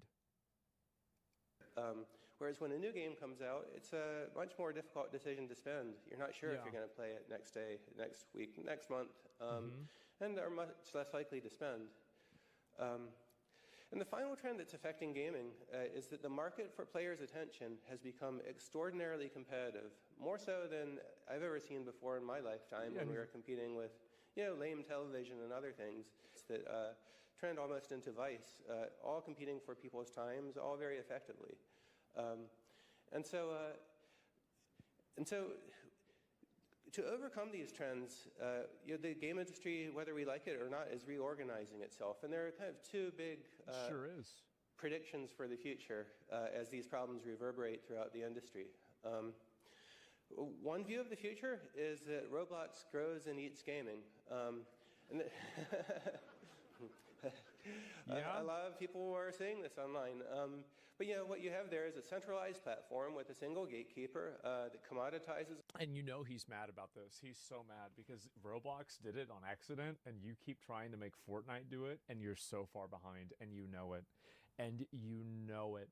You're trying, and again, listen, they've got Unreal. It's not like they're losers, right? But it's very clear that like he's furious, yeah, because they're doing it better. All content takes more than 70% of revenue, and has 450 million users on board. That's a lot. It's a lot. So that's a real challenge to game developers. But we believe in a very different future, and a much brighter one for the people in this room, and that is that a future of high-quality gaming rising to the challenge and linking up our content, linking up our communities, and linking up our economies to deliver fun and to serve gamers with great games in a way we've never done before. And to accomplish that, we're going to all need to change the way we build things. We're going to need to build better games. We're going to need to build them more efficiently. And we're going to need to design up front and build for connected games, where all of our player bases are connected socially and our economies are connected, so that players, instead of seeing these as isolated products, see them as part of an ecosystem. A global ecosystem that all game developers participate in together. We want to work with all of you and with all of the game developers in the industry to achieve this together. The things we built with Unreal Engine 6 are our technological foundation for it. And we believe that this is a big challenge that we all have to rise to. We need to win the competition for players' time, not only against other games, but also against YouTube and TikTok and everything else that people are doing online. And this was very much on our minds when we set out about building Unreal Engine 6. And it's also what was on the minds of really close partners. Somebody says this is when a principal engineer gets to do a demo reveal. That's right. And the thing is that having the that's what it should be, right? You have the engineer go out and explain it, and it might take longer. There might be, but yeah, that's good. Like Disney and Lego and other AAA game developers. He's we've right been about what building he's increasingly close partnerships to them to build this together. It's very clear, Fortnite, 80 million monthly active users. That's quite a lot, but we realize that this is not enough for Epic to do it alone. To build the ecosystem of the future, we're going to have to build it together. And I think the thesis for that is very optimistic, that between all of us and the world's best games, many of which use Unreal Engine, and many of whose developers use Unreal Engine, and many projects, we have billions of active users. And so we have the opportunity to form up into Team Open and to define the future of gaming together again. And that's exactly what we want to accomplish in this generation together with you. So that's what we're doing. How is it that you can crash out so hard on Gabe for having like a monopoly on, distribution, but you can have a monopoly on production with Unreal because Unity shot itself in the head? How does that work? Isn't that weird? That's crazy, right? But what are the odds of that? Thank you very much for coming here to Unreal Fest. And remember, where else in the world can Fortnite creators get together with AAA game developers and filmmakers and architects and car designers and people at Lockheed Martin who are designing things they're not even allowed to talk about here, and actually speak the same language, the language of Unreal and content and code and development. So I hope you have a great time and have a great opportunity to meet up with lots of people. I get mad every time you defend Tim's. You get mad whenever I defend him. I like him. I do. I think that he is he's an honest actor, and I think also I think it's unfair, right? What he's saying. His anger and frustration around Steam, I think, is fucking retarded. But beyond that, I agree with a lot of the stuff that he says. I do. I think he's right about a lot of this stuff. And he's 100% not honest. I mean, I don't know, what is he not being honest about, right? Stuff, because, you have to remember, and, this is one of the reasons why I respect him, is actually because of their lawsuit against Apple, is that I totally took their side with the Apple lawsuit, and I think that they're right, that basically Apple and Samsung are operating a duopoly, right? And Google, like with, you know, different products, and they control the entire market. Now, I think that obviously the reason why is different than the reason why Steam controls a large market share. And I think that really inside, like, I think that basically his advantage inside of the game production market is equivalent to Steam's advantage inside of the game distribution market, which is not equivalent to Apple and Samsung's advantage inside of the app market. I think it's not equivalent at all, because one group controls one aspect of distribution and Apple and Samsung control multiple aspects of distribution, and they also control other people getting into the economy. So I feel like, again, I would honestly ask him that. I'd be like, how is that? How is Unreal being the dominant, you know, used function where you get 10% of their money or whatever his percentage is, which is justified. I think it's totally fine. But, you know, that's true. Like, how is that bad? Or how is that good, but Steam is bad? Like, I don't see this, right? I don't understand how there's a difference. He's not honest when he complains about Google and Apple, but not about Sony and Xbox. I don't know what he said about Sony and Xbox. I really just, and I mean that, I don't know what he said. So I can't comment on that. I'm not even sure. So isn't he against stop killing games? I don't know. Like, I'd want to talk to this guy. I would. Like, I like this guy. Another hallmark aim for the Unreal Engine 6 generation is to enable Unreal Engine 6. Oh my God. Game simulations. You know, the original Battle Royale movie in 1999 that inspired the Battle Royale genre of games, fortunately, just happened to have 100 people dropping onto an island. It's a nice coincidence, because that's actually the number of maximum number of players our code base could support running on a single thread on a server. If they had 1,000 players, we wouldn't have been able to do it. But the goal of Unreal Engine 6 is to introduce software and transactional memory technology, which Curtis Schmidt will talk more about later, in order to enable scaling of games to any amount of computers that can fit into a data center. Hundreds, thousands, potentially even millions in the future. And this is technology that's in the research lab, and the team is working very rapidly to make into a practical shipping system. Another hallmark aim for the Unreal Engine 6 generation is to enable far larger game simulations. You know, the original Battle Royale movie in 1999 that inspired the Battle Royale genre of games, fortunately, just happened to have 100 people dropping onto an island. Yeah, I was about to say, I was like, didn't you just say that? I got confused. And so anyway, okay. Apparently Trump signed the Iran deal. Oh, we'll see what happens, right? Earth is Unreal 12, I guess so. Where's all the AI pushback? Or was this the nail in the coffin, all AI in games? I think that AI in video games, list of enemies seems to be expanding. His perceived list of targets now includes Steam, Apple Play Store. Like, what I think is really funny is that I totally agree with him on these three. I am completely on his side with these three. I am completely against him with Steam. And Roblox, I just don't know his argument for it, so I'm not sure. But, like, again, like, AI, yeah, AI is here to stay. Like, you're not getting rid of AI, okay? Like, they're not. Like, yeah, we'll see what happens.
Orange one.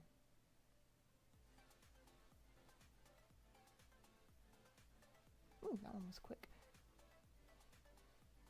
That orange one actually looks like, what are those ones for Pokemon that you make the Pokemon evolve with, like, firestones and things?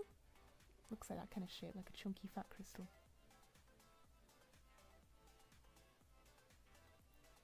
And we're starting to make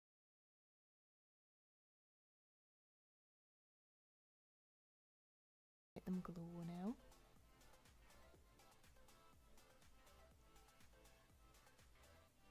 Ooh, and some sparkles too. Side, it's just a case of going in the inside with some smaller lines there to get the crystals started. So I'm going to do 3 on the page there. I'm doing one big clump all together on the left hand side there, and a big fat crystal, and a long skinny icicle crystal on the very end there. Okay, and I'm just going around and putting the outlines on for these. At first I tried to freehand it and then was like, these are mostly made up of straight lines, might as well just use the line tool. So we're going in here and just popping on the outline all around the very outside. So it's just rough shapes for crystals. I'm not making perfect ones, I'm just making like little rough ones. There we go. And I'm just cleaning up these edges just to make them not look quite so robotic. There we go. And then after I've done the outside, it's just a case of going in the inside with some smaller lines there and just spider webbing them in. So everywhere there's a little jagged edge on the outside, I tend to join it up to a tiny little line going inwards. There we go. And then when you've got these lines all down later, it makes them a lot easier to shade because you can see where you can be popping your shade down. There we go. So just working all the way around it there. There we go, and we're nearly done with that big one there, so we're just onto the chunky one again. Yeah, I love drawing glowing things, so I'll be doing these glowing crystals as well, because we can't just have crystals that just do the normal things. There we go, so it's just all spider web of lines all inside there. Just like dot the dot, what is it, dot to dots.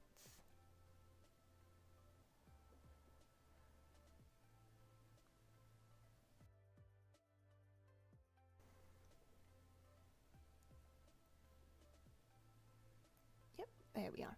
And now we're just going on to basing them with some colours. So I'm doing one big blue one, an orange one, and a pinky purple one on the end there. And we're just going through now and popping some shade on all 3. So I just pop that on to begin with and then start carving into it with some shadows. And then start erasing little bits out here and there. So anywhere that I think the light will hit on the left hand side there, or any like surface that seems to be facing to that left hand side, I'm completely erasing that out to get it as bright as I can. Then anything that seems to be on the very opposite side, I'm doing the complete opposite and just covering that in shadow. There we are, and we're working our way into the orange one now.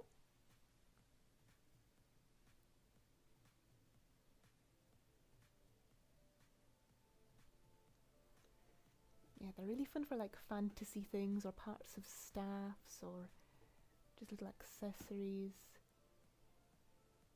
Or even little bits of jewellery like necklaces and things. And now we're going with some deeper shadows and just shading all around the bottom there.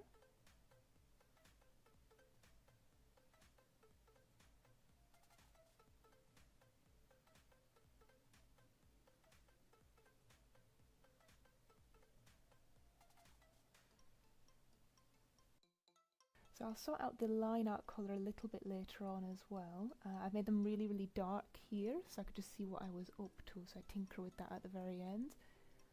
I probably shouldn't have coloured the orange one orange while I was shading it, because it's a complete pain in the bum to see shading on such a neon orange while you're working. It's not so bad when it's dark like that, but at the beginning I can remember looking at it and thinking, this is hurting my eyes, I probably shouldn't have done this.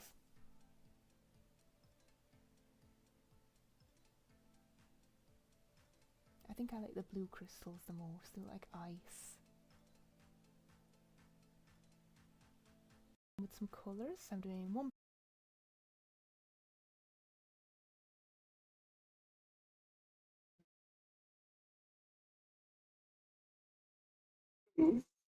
अरे office sponsor था देखो ऐसा ही गया था office का था मतलब अपने टीम का था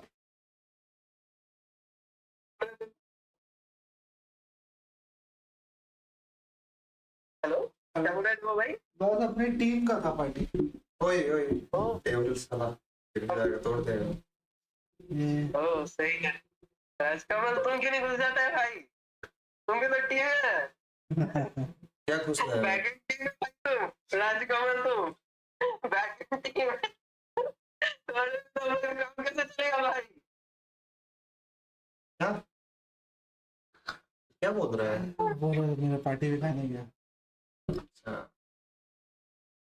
12 कुछ तो एक्सेल का कोर्स ले रहा है 99 रुपीज में उसमें लिखा हुआ है गेट 3 to 7 lakhs जॉब पर एनम इसको कोई ऐड देख के उसको लग रहा है कि हम ये सब देख रहे हैं मात्र तुम लोग एक्सेल पढ़ा रहा है बड़ा हाल वाली धरती का वैसा पढ़ा रहा है कुछ बुझा रहा है कुछ नहीं बुझा रहा है कभी गाली देने का मन कर रहा है कभी 5 मिनट ले जाओ तो क्लास में इंटरव्यू नहीं दे रहे हैं हम तो सोचे थे इस सेमेस्टर हम जाए भी नहीं करेंगे क्लास क्यों देखो फिंगरप्रिंट अटेंडेंस लाइन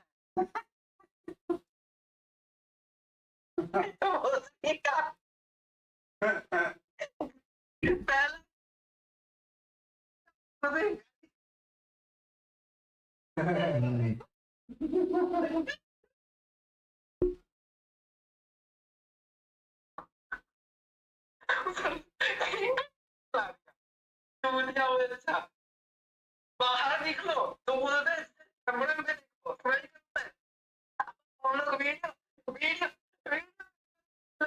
अब हम लोग का न्यू लौड़ा का बात सारा पूरा दिन फोटो खींचता है चलो ठीक है मतलब अभी सबके साथ कर रहे हैं अब कोई बच्चा पंखे नहीं पढ़ पा रहा है सही है फिर और बताओ फिर और क्या चल रहा है और तो कुछ नहीं बस ऐसे ही बस ड्राइंग कर रहे थे अभी तुम क्या कर रहे हो बैठे हुए थे भाई आराम से रूम में अच्छा क्या तो वाला को रेंडीदार क्या लगा लगा अरे चूड़िया अच्छा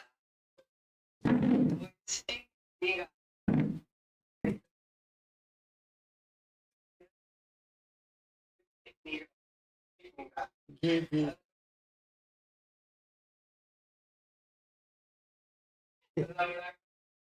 बस 12 को ब्लॉक नहीं किया है हम लोग दोनों को ब्लॉक कर दिया बस 12 को ब्लॉक नहीं किया है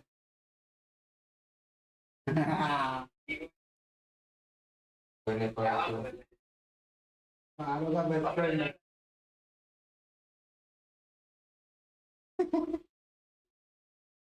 क्या करेंगे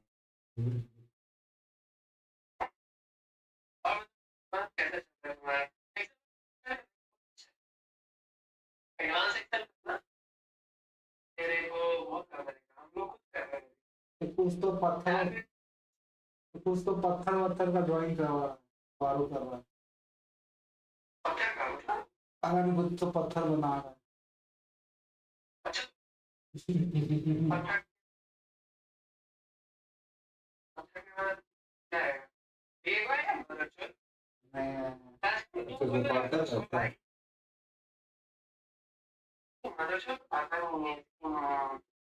मेरा तो ब्लॉक किया हुआ ब्लॉक किया हुआ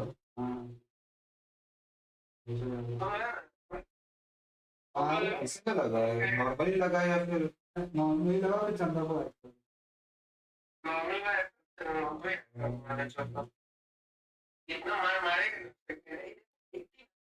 हाँ तो पहले पिला देंगे थोड़ा दारू पिया रहेगा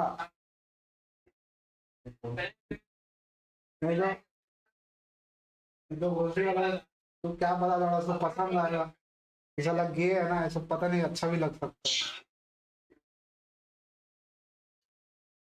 हाँ देख रहे हैं यार इसका भाई इसका ब्राइटनेस बड़ा पता नहीं है जो 0 ब्राइटनेस में चला का ये एकदम 0 ब्राइटनेस में ये सब काम करता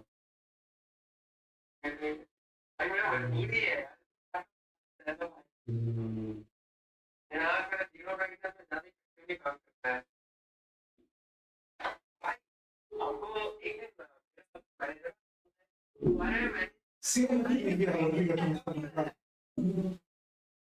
हेलो हाँ क्या कर रहे हो? अच्छा तुम पहले कुछ दिन पहले कॉल किया था ना? बताओ क्या हुआ हाँ? याद नहीं तुमको बोलना है ना कि किस बात पे कॉल किया था? वही भी बेग है। हाँ नहीं उसका आवाज नहीं कौन है? अच्छा ये तो कोई दूसरा है। अल्लाह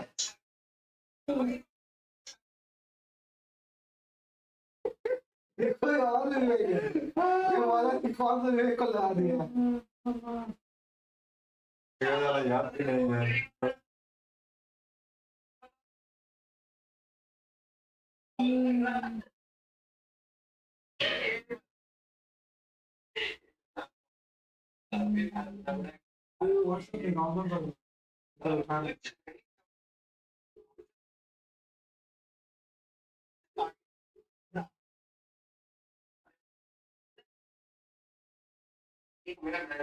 हेलो हाँ हेलो क्या कर रहा है? तेरे को कौन सा मूवी देख रहा है बंसो?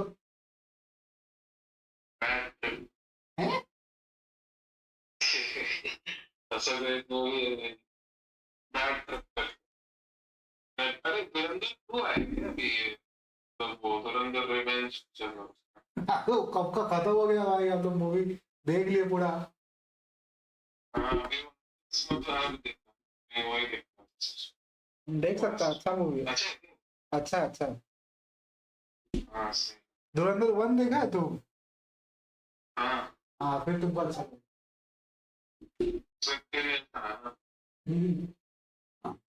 चंदा भी आया। ओपनिंग के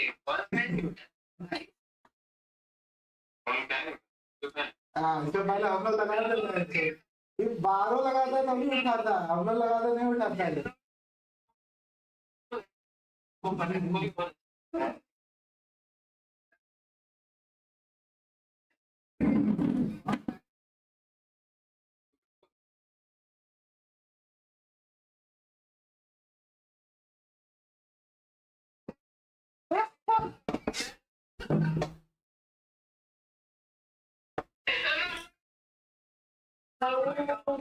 ये लड़की बन गया बहनचोद।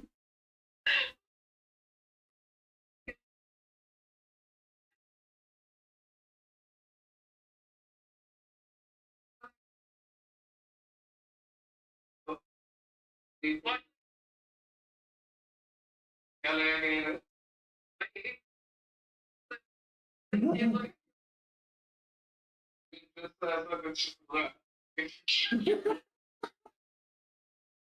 क्या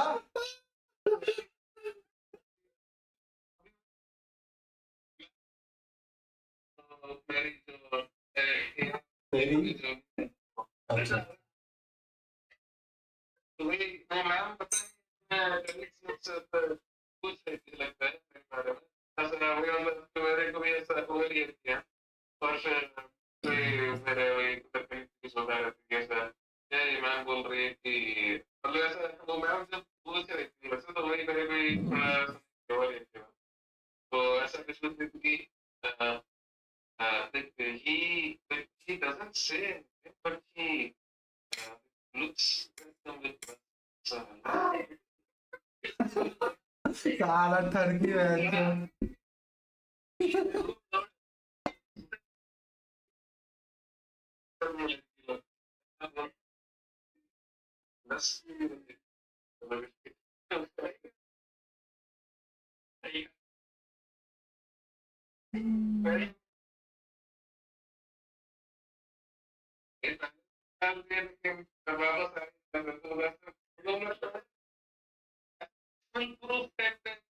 तो कुछ निकाल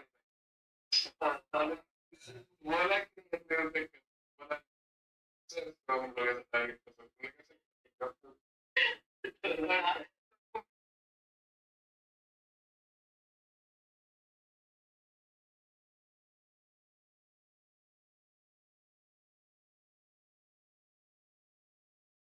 इसका नंबर सबसे पहले आएगा भाई।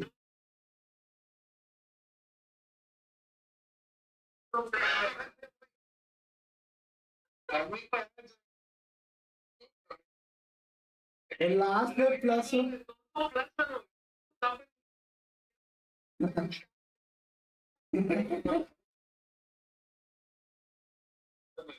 उसमें जो निकलेगा ये तो सारा एकदम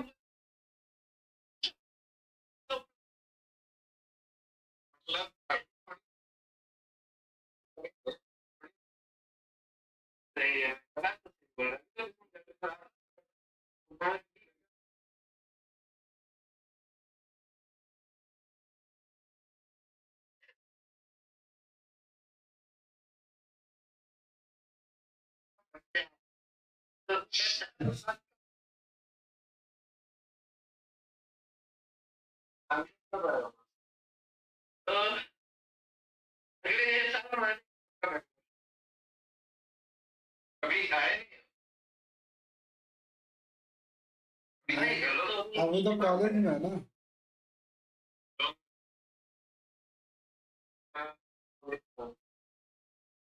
साल के बाद जॉब लगेगा तो लड़ा बैंगलोर नहीं है बैंगलोर में घूम फिर आएंगे देखते हैं भाई पैसा मिले जॉब मिले दोनों मिल जाए तो हो गया चलो नहीं सोचना है और बता लो खाना पीना कैसे खा रहा है भाई तो बस बाहर ही था और ठीक है कहाँ जा रहा है भाई होटल भाई तुम्हें तो खूब मजा आता होगा हाँ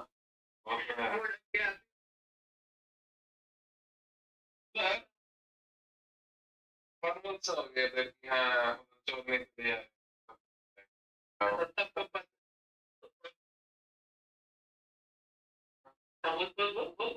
देखो क्लीनर्स होगा ना भाई दोनों लोग भी ऐसे तो क्लीन कर रहे होते तो फिर वो दोस्त बन गया तो हम लोग से एक बात करते हैं मेरे से जो क्लीन कर रहे हैं कभी कभी पूरा पानी पानी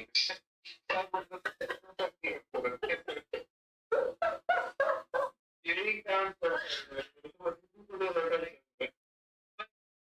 तो मैं जयपुर गया जयपुर गए थे एग्जाम देने तो हमको क्या मिला था होटल 2 नंबर होटल सीधा के बुक कर लिए बुक करने के बाद रूम बड़ा था और साला हम जब कर लिए तो सर वो यार तो ये तो आजकल नॉर्मल क्वेश्चन ठीक है ये कुछ ऐसा कुछ नहीं होगा जैसा हमेशा पूछे होंगे तो बोले नहीं ऐसा तो कोई नहीं है उतर गए मैं रुके तो रूम में साला 2 क्वार्टर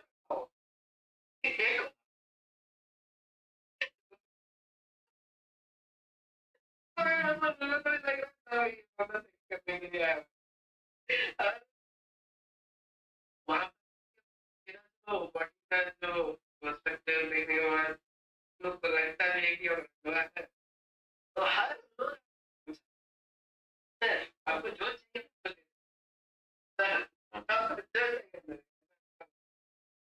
चाहिए लड़की के साथ लड़का के साथ लड़ीजरा के साथ भी ऐड कर दो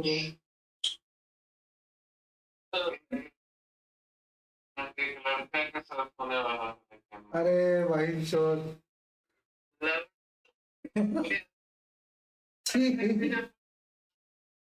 लड़ाई इसको इसको घर नहीं बुलाना है वैन का लड़ा को बाहर ही रखेंगे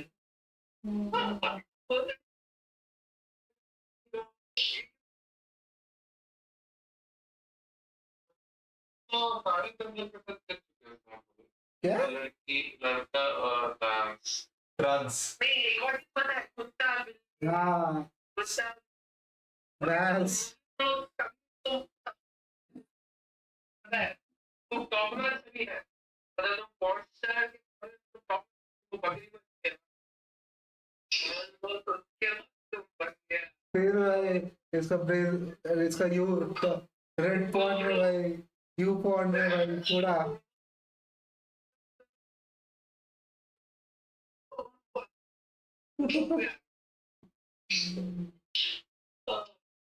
अगर लड़की नहीं मिले तो लड़का के साथ मादर चो।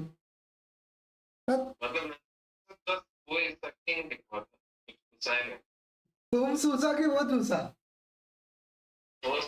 अरे तो क्यों? वैसे नहीं देखता मतलब उसको मतलब तो ऐसा बोल रहा था देख क्या देख के बहुत मेरा अंदर में तो पिघल गया थोड़ा तो तुम पिघल गया। अरे क्या भाई ये जेंडर मैटर नहीं करता, जहाँ भी छेदा दिखे ना वहाँ पे घुसा दो भाई, तो गाय भैंस मिले घुसा दो लड़ा से। इसको लड़ा खाने नहीं बुलाएंगे, लड़ा इसको बाहर ही रखना है इसको। या बैंगलोर में हमारे घर में जगह नहीं है लड़ा।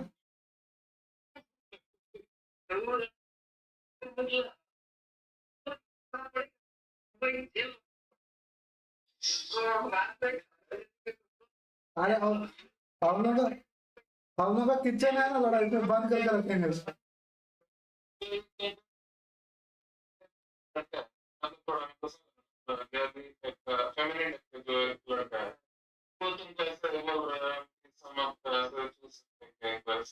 तो वैसे कर लो आपने ओपनिंग बोल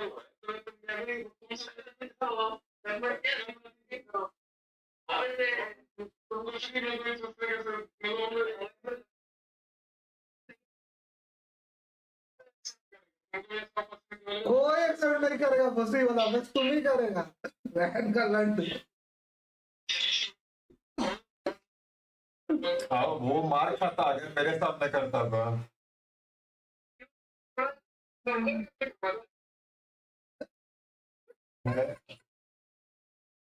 अरे नहीं मतलब कभी कभी कोई ऐसा लड़का दिखाता है एकदम लड़की जैसा बिहेव करता है तो हला है।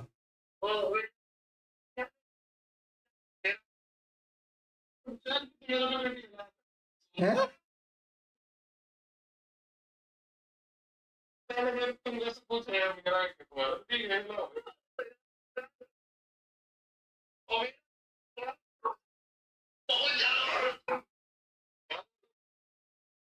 क्या पूछता विशाल अगर तुमको बोलता है हम तुम्हारा हिला सकते हैं तो तुम इसको अलाउ करते हो नहीं हमको अच्छा लगा पहले नहीं बोलते फिर लात मारना शुरू करते। सुधर जाओ बाबा, सुधर जाओ बहनचो। पूछने का सोच कैसा था।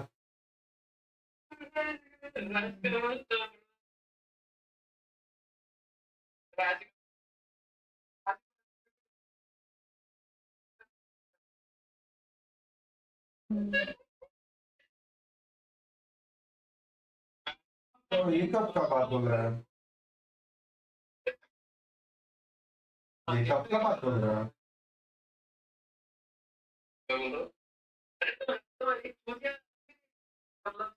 अच्छा अरे कॉलेज में मतलब वही बस करता है। अरे लड़का नहीं था वो सारा का बुढ़ा अंकल था।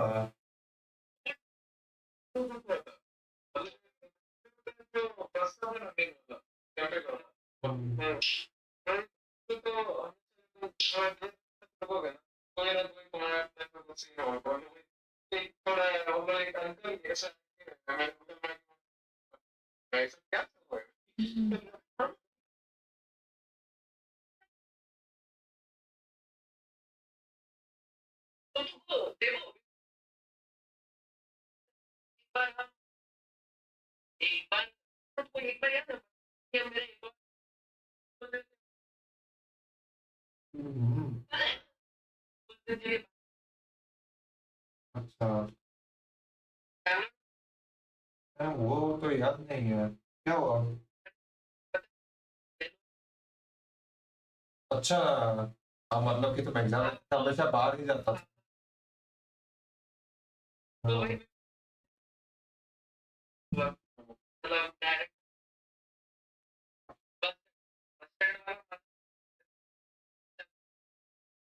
मादर जो रखी हमको सारा नेक्सस मॉल में 3 या 4 बजे 2 बजे ठीक है फिर हम वहाँ घूम रहे वहाँ पर 2-3 लड़की भी घूम रहे ठीक है एक आई वो हमको चेकआउट करके समझो मतलब लड़का लड़की को चेकआउट करता है तो हम ओपन हो गए हम कर सकते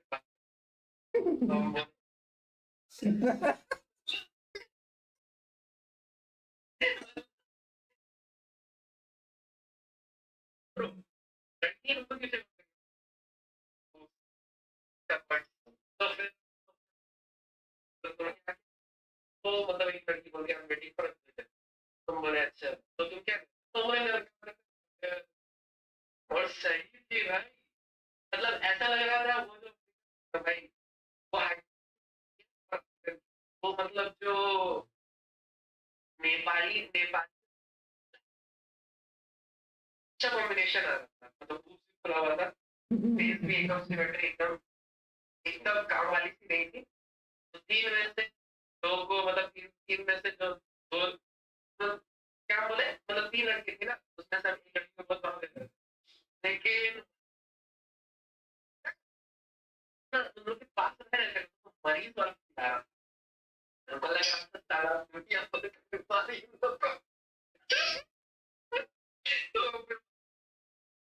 तो फिर समझा मेरा बात सुनने लेकिन भाई हमको एकदम मतलब जैसे हॉस्पिटल मतलब जा मतलब समझो कोई आदमी मतलब बीमार जैसे नॉर्मली होता है कि तुम रिकवर करेगा तो ना बॉडी बहुत स्ट्रॉन्ग हो जाएगा जैसे मेरे को भी सर्दी खांसी तो मेरा ठीक हो गया है फटाफट आता है उस दिन कल से मैं वापस नॉर्मल से कनेक्टिव हो जाएगा और फिर मतलब एक तुम्हारे में यूजफुलनेस समझ रहे हो लेकिन वो लड़की के पास हम जा रहे थे ना मतलब she was around 3 to 4 meters away तो बस एक स्टेप पास थी ना तो हमको सिर्फ मतलब वो हो रहा था मतलब कि शी इज इफेक्टिव मतलब समझ रहे हैं एड्स होगा साली को मेरा बॉडी समझा हाँ एड्स है बहन चो तो हमने मतलब हम वहां से हम एक्चुअली बस तक लोग जान बस के बस ठीक है तो बस स्टैंड में मतलब हम बस स्टैंड में ही जाके मतलब ऐसे बात किए लोग शॉर्ट वर्ड से अपडेट बता रही है सब कर रही है लेकिन उनको उतना मतलब फील नहीं है तो बोले ना तो मरीज वाला लोग से मतलब भाई मान ले लड़की को छोड़ना ही है तो कोई सुंदर सी लड़की और जो मतलब जिससे तुम फील करो कि हाँ भाई मतलब हाँ इसको खेल सकते हैं वैसा खेलने का पसंद है समझ रहे हैं खेलते हैं मतलब तो लगे कि भाई इसको दवा है तुम दवा खेले तो सब फील गुड है ऐसा लेकिन भाई वो सब फील एकदम नहीं है मतलब बस उसके अंदर पता है चला लड़ा कि मैं ज्यादा है कुछ कम नहीं ऐसा ये मुझे पता है इससे मेरा एक्सपीरियंस Big blue समझा one, मतलब an orange one, and a लेकिन pink one. भाई Like the एक pink लड़की one, the इतनी like narrow one. It's sexy like हो a गई सेक्सी crystal मतलब wand. कि If it क्या was होता है longer, it looked like a wand or उससे something. लड़की हाँ नहीं तो तीनों ऐसे कर And now I'm just going लेकिन ahead एक and हमको नहीं लगता है really, really bright, sparkly bit. अबे ब्लैक्स का देखा है एकदम सूरज जैसी लगती है मतलब ऐसे नहीं बोल Where the light seems to be going नहीं really मतलब good, so it's पता होता है लाइट सेंड होता है उसको बड़े ब्लैक अरे एक याद है प्यारी एक बंदी थी राजकमल हाँ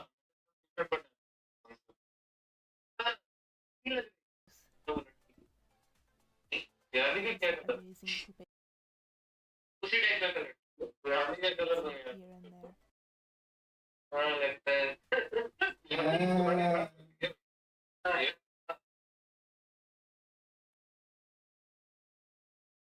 तो अच्छी लग रही थी एकदम बूट्स फुला फुला मतलब एकदम मतलब पर जब हम पास आ गए तो एकदम अपना पूरा जैकेट तब बस उसका बूट्स दिख रहा था मतलब तब ऑलमोस्ट पूरा बूट हम मतलब टच कर सकते थे पूरा मतलब एकदम दिखाई रही है एकदम कवर और क्या लड़की थी लेके लौड़ा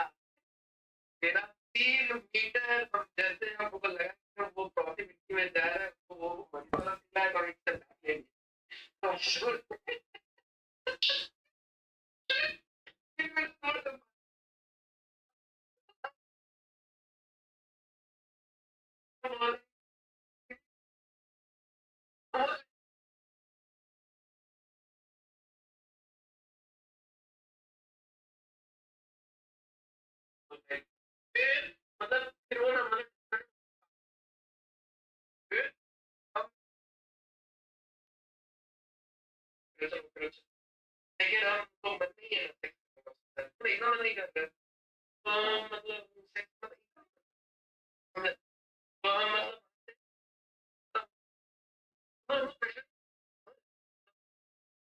एकदम मतलब नॉट गुड प्रेशर फिर हम एक्टिंग के ही चलेंगे थोड़ा सा एक हम बोले कि देखो हमको तो थोड़ा सा पैसा भी निकालना पड़ेगा ना एसबीआई से तो हम बोले कि तुम मतलब कॉल करो कोई होटल को हम बताते एसबीआई में नाम एक्टिंग करने वेबसाइट में देखिए कुछ बड़ा सा होटल उससे समझा जैसे होटल होटल वाला मतलब बात नहीं कर तो वो लड़की ना वहां से उस टाइम तो टाइम लग रही मतलब एकदम एकदम शिट वाला हुआ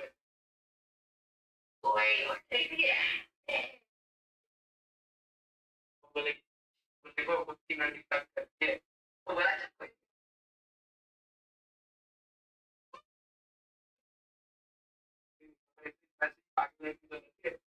अब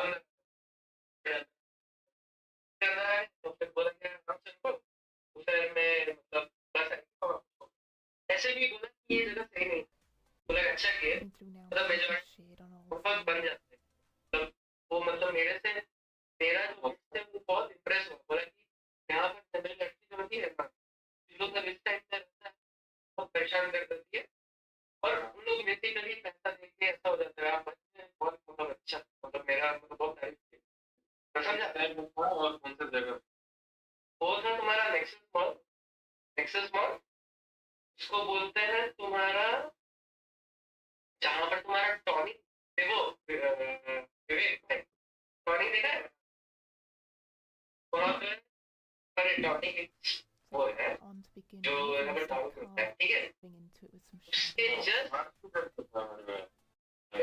सुन मेरा बात कोई नहीं तुमको पता है तुमको नहीं पता है टॉनिक के बाजू में एक बस स्टैंड वो बहुत सारा होता है तो बोला कि 2 बजे तक पुलिस ऑफिस होगी मेरे पास घूमने गए 3 बजे जाकर छोड़ दी कि वहाँ पे काम करना शुरू कर दिया ये बारो विशाल विशाल हांगकांग गया है घूमने के लिए अरे चोरियां कहाँ कैसे देता पैसा वही ना कहाँ नहीं गया भाई दुबई हम लोग का बात गवर्नमेंट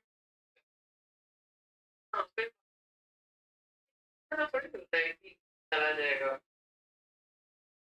अरे हाँ उसकी बात विवेक तुमको फोटो भेजते हैं विवेक तेरे को फोटो भेज रहे विशाल का थोड़ा हिला लो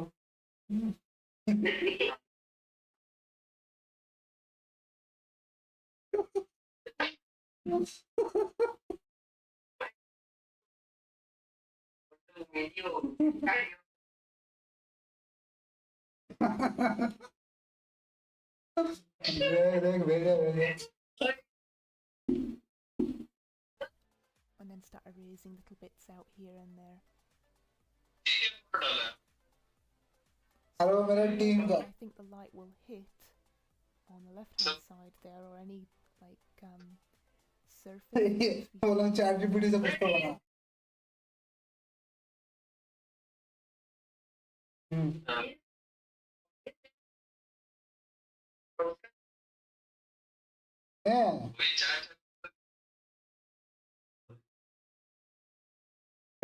सुगर डैडी मिला है क्या इसको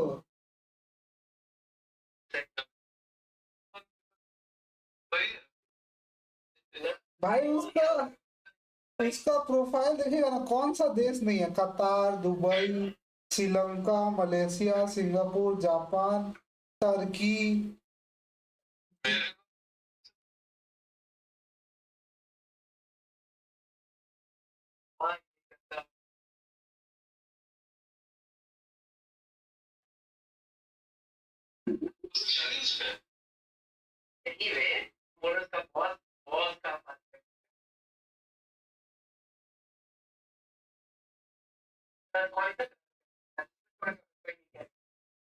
अदिति का तो लगता है बहन से दोनों का नौकरी वोकरी कुछ नहीं है भाई, बस घूमते रहता है दोनों।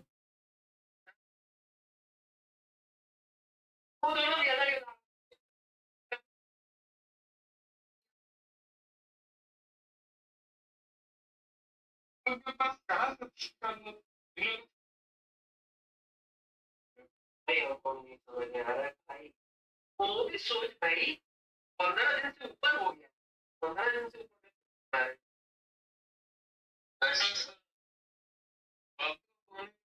मस्त छुट्टी होते हैं भाई, तो भाई यहाँ तो पढ़ाई करते मेरा मन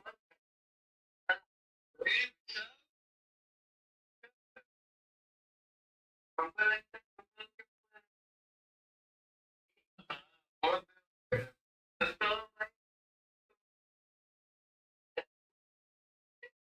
उसके बाद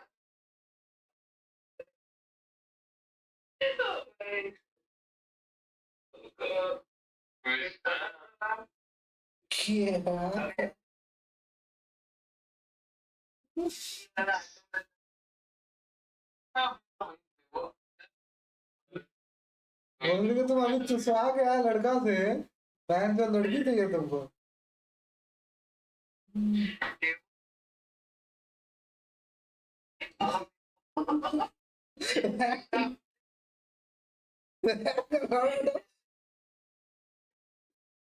अभी लड़का से चुसवा के आए।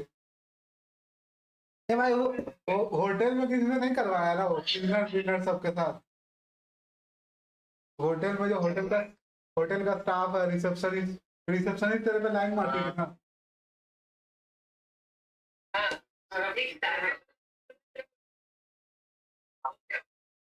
भाई इसको सब पता चल गया नहीं सब केस के बारे में मेरा चल तो उनको समाधान करना चाहता उसमें वो मेरे से मेरे से कैसा तो देख रहा है तो मैं इससे मेरे बात कर रही थी तो मुझसे मैं फिर मेरे को चेक कर रही है मुझको कैसा देख रहा है गलत मेरे को देख रही है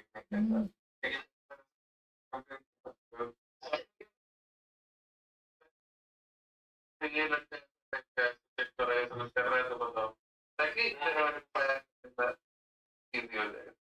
अच्छा विवेक तुम बहुत खुश है, तुम बहुत खुश है बेटा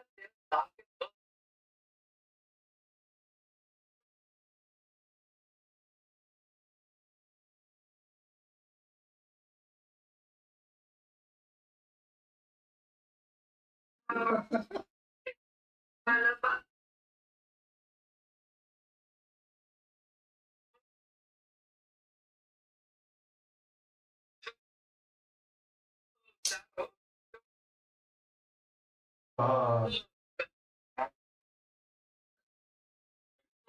वही पर क्या कर रहे हो यही तो है। वही सेम आउटलेट हाँ और कुछ मतलब कुछ बदला हुआ क्या है तुम अभी फुल टाइम कर रहे हो कि पार्ट टाइम कर रहे नहीं, पार्ट टाइम ही कर रहा है, हम कभी फुल टाइम नहीं करेगा वहाँ पे। बारो अपने आप को अक्टूबर का टाइम दिया है, ठीक है। अक्टूबर तक अगर बारो को कुछ बढ़िया नौकरी नहीं मिलता तो बारो वापस चला जाएगा आसाम। अरे भाई तुम साला और डिमोटिवेट कर रहा है।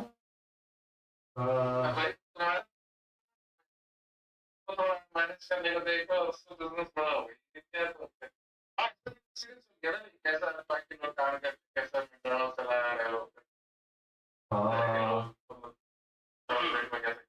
हाँ बस खाने जाएंगे और कुछ नहीं, बाकी टाइम हम अपना वही बैठ के वही कमीशन से ही पैसा कमाएंगे। हाँ वही तो मैं तो बोला चलिए कैसे कैसे वर्कर लोगों को काम दिया जाता है कैसे कैसे मैनेज करते हैं और वो नहीं करेगा, बारो बोल रहा है बस ड्राइंग करेगा। नहीं भाई ये तो एक एक्सपीरियंस आइडिया मिल गया तुम जाके अपने रेस्टोरेंट में बता, एक्सप्लेन करो इसको, एक्सप्लेन करो। पता पार्ट टाइम क्यों कर रहे हैं, क्योंकि हम बाकी टाइम वही बस अभी बस स्किल डेवलपमेंट में ही चला रहा है। भाई भारत में जो तुम कोडिंग वोडिंग कर रहे हो हाँ कोडिंग वोडिंग भी कभी कभी करता है।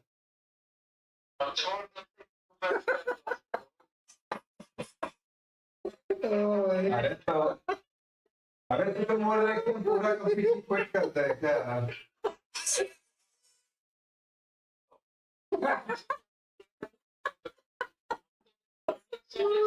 बना रहा है फिर मैं कोडिंग से मैंने पता है कोडिंग से क्लाउड का कुछ एक जेमिनी का बेसिस है भाई तुम्हारे कोड कर देंगे बस तुम्हें लॉजिक बताना है बस लॉजिक तुमको देना आना चाहिए बेसिक बेसिक स्टेप से और फिर हम लोग खुद ही कोड कर देंगे कॉम्प्लेक्स एप्स बना देंगे हम बना रहे हैं सही है, मतलब बनाओ तो।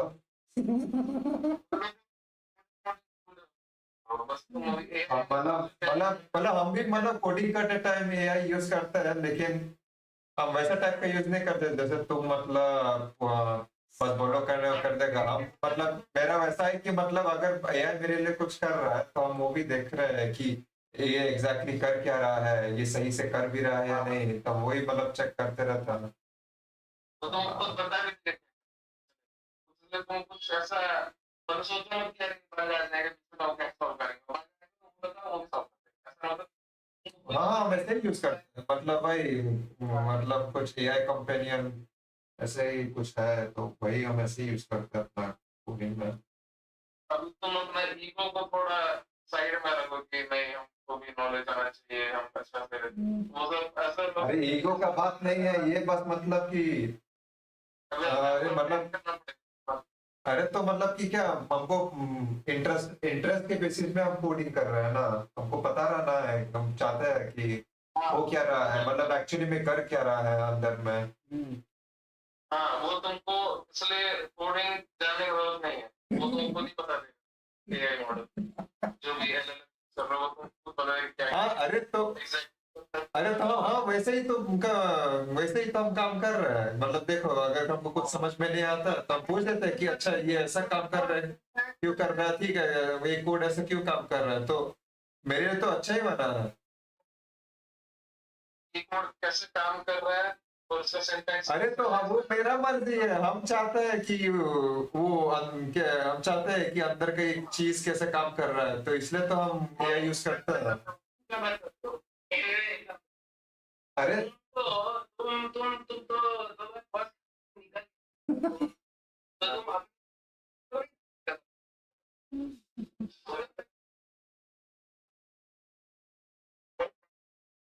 निकल जानना चाहते हो ये तो मेरा सवाल है और मैं आपको आज के दुनिया में रखने के बारे में कैसे होता है लोग बूढ़े लोग बूढ़े होने के बाद नहीं करते तो ऐसे बूढ़े लोग स्टैग्नेंट नहीं होता, ये क्या बोल रहा है? अरे जो लोग हाँ हाँ हाँ मतलब ये तो मतलब बुढ़ापा वाला इश्यू नहीं, ये तो बस मेंटालिटी इश्यू है ना। हाँ हम वही बोल रहे जनरल कर रहे ना मैक्सिमम लोग बड़े लोग ऐसे करते जाते हैं अभी मेरे बॉस हो गए होंगे तो वो ऐसे टक्कर नहीं एकदम मतलब जो अपने मेरे चेहरे में एकदम परफेक्ट अपने तो माइंड है अपना प्रॉपर्टी करते हैं और समाज में क्या चल रहा है एकदम ऐसे वैसे ही तो होना चाहिए। हाँ वो जो लोग ऐसे टाइप के मेंटालिटी के रहते हैं वही दवा वैसे ही लोग कर सकता है तो वही भाई तो हम वही बोल रहे थे भाई कि जैसे मेरे किरदार है कंपनी में काम करने वाले वो आदमी ऐसे बोल रहा है नहीं ये सब क्या है ये सब हम बिल्कुल नहीं यूज करते हैं ये सब क्या ये को सब अपना दिमाग सोचने का कार्य में चला जाएगा ऐसा बोल रहा है बोल के हाँ मतलब वो बात तो सही बोल रहा है।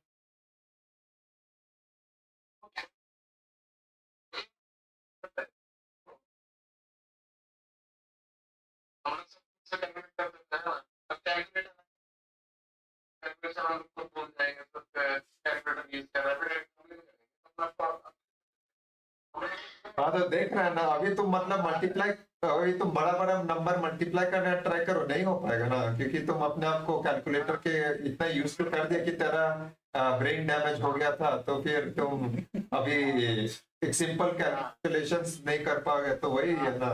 तुम फिर तुम डिपेंडेंसी तुम बना दिया है ना कैलकुलेटर पे, क्या पता फिर उसके बिना तुम एक दिन नहीं रह पाएगा, फिर उस टाइम तुम क्या करेगा, उस टाइम तक तेरा इतना ब्रेन डैमेज हो जाएगा तुम कैलकुलेट नहीं कर पाएगा, तो वही बोल रहा है।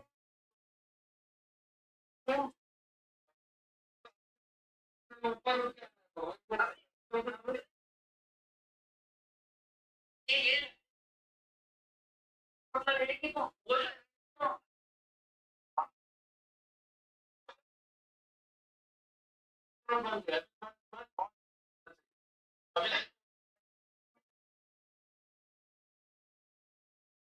मतलब एफिशिएंसी के एस्पेक्ट में तो हाँ मतलब टूल्स को तो ऐसे ही यूज करना है ना।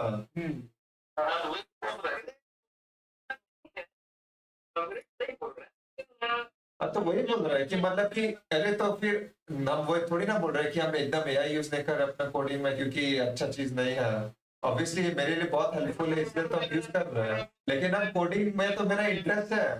देखो तुम ही खुद बोल रहे हो कि जैसे तुम दूसरा काम कर सकते हो, तो क्या दूसरा काम क्या है? मेरे लिए तो वही कोडिंग सीखना ही तो मेरा दूसरा काम है। हाँ तो टूल को कैसे यूज करना है उस पर तुम्हें लगता है, क्योंकि वो टूल तुमसे 100% 100 टाइम्स बेटर है ना। तुम खुद से कोई कुछ करना चाहते उसी 100 टाइम्स इसलिए तुमको अभी दिमाग लगाना है वो तुम कैसे एफिशिएंट यूज कर सकते हो, कैसे तुमको ऐसे यूज करोगे जिससे तुम्हारा काम जल्दी हो और बेस्ट तरीके से हो, उसमें तुम दिमाग लगाना है। तभी वो तुम्हारे जब तुम अपने आप को और ऊपर उठा पाओगे, इसलिए अपने आप को अपने आप तो क्या वो एआई तुमको उठाएगा। हाँ भाई एआई को यूज करना है ना तुमको, कैसे यूज करना उसमें तुम दिमाग लगाना। अभी जैसे मैं ऐप बना रहे हैं हम थोड़ी कोड कर कोड करके बना रहे हैं, तो सोच रहा हूँ कि कैसे करने से ये मेरा काम हो पाएगा, कैसे हम बोलेंगे उसको। हाँ तो सही है, तुम एआई का तो एप्लीकेशन ऐसे यूज कर रहा है ना अपने बेनिफिट के लिए, तो हाँ वो सही काम तो कर रहा है। तो हम भी अपना अपना एआई को ऐसे अपने बेनिफिट के लिए तो ऐसे यूज कर रहे हैं सिमिलरली।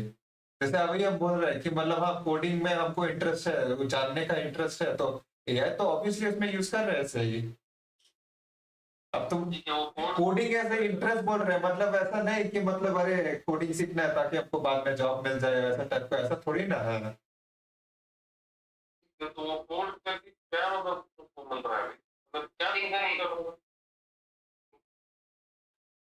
क्या कोड कर रहा है ये बताओ। अरे तो फाइनल प्रोडक्ट क्या हो रहा है वो बता। फाइनल प्रोडक्ट मतलब तुमको ये बहुत अच्छा लगेगा कि हाँ ये फॉर लूप में अच्छा बना रहे हैं, ये इस लूप है इसको हम कैसे कोड मतलब ऐसा तो ये बस फॉर ये सब मतलब छोटा छोटा चीज है ये। हाँ तो मतलब क्या तुमको ऐसा उसमें तुम कर रहे हो ऐसा वही मैं बताता। हाँ तो मतलब वही हमको जैसे हमको जैसे हम कोडिंग अभी क्या वेब डिजाइन वेब डेवलपमेंट ये सब के लिए सीख रहे हैं ना। ठीक है। हाँ तो मतलब वही हमको मतलब ऐसा है कि हम चाहते हैं कि वैसा मतलब अपने हाथ से अपने खुद का हाथ से एक कोई जो वेब पेज है वैसा टाइप का कुछ बनाने का प्लान है। बिना मतलब भाई एआई मतलब ऐसे टूल यूज करके, मतलब ऐसा नहीं कि जनरेटिव एआई यूज करके बनाएंगे। AI as a tool use करेंगे अपना टाइम इजी बनाने के लिए, लेकिन इवेंचुअली जो प्रोडक्ट होगा वो मेरे हाथ से बनेगा। अभी सब तो एक एनालॉजी देता है भाई, अभी तुम क्या कर रहे हो ये कुछ ऐसा चीज है कि जो ये मशीन से चीज सब बन रहा है उसको तुम वो जो हैंडक्राफ्ट बोलते हैं ना, तो वैसे टाइप का तुम बनाना चाह रहे हो, जैसे कि वो लोग पुराने जमाने में कैसे बना रहे थे हाथ से बना रहे थे, लेकिन जो कंपनी मतलब बैठे millions of cups per day बना रहे हैं मशीन से, यहाँ पर तुम वहां हाँ तो वो उनके के लिए है ना। मतलब देखो दो टाइप का लोग है, मतलब देखो ना कि देखो जैसे घर बनाने का चीज है, ठीक है। पुराने जमाने का घर देखो कितना मतलब क्या बोलते हैं आर्टिस्टिक इफेक्ट तुमको दिखता है ना कि एकदम पूरा डिजाइन विजाइन रहता है, तो और तेरा स्टैच्यूज वगैरह रहता है, पूरा सजा हुआ रहता था। लेकिन अभी मॉडर्न जब भी कोई घर बनाता है तो देखते हैं एकदम प्लेन टाइप का घर बनता है, जल्दी बनता है, एफिशिएंटली बनता है, कम कॉस्ट में बनता है, मास प्रोड्यूस भी कर सकता है, उसका ब्लूप्रिंट भी इजीली प्रोड्यूस कर सकता है। लेकिन वो बस प्लेन है, मतलब कि उसमें उसका कोई मतलब, हाँ मतलब कि पुराने जमाने जैसा क्यों मल्टीपल ये नहीं बना सकता है?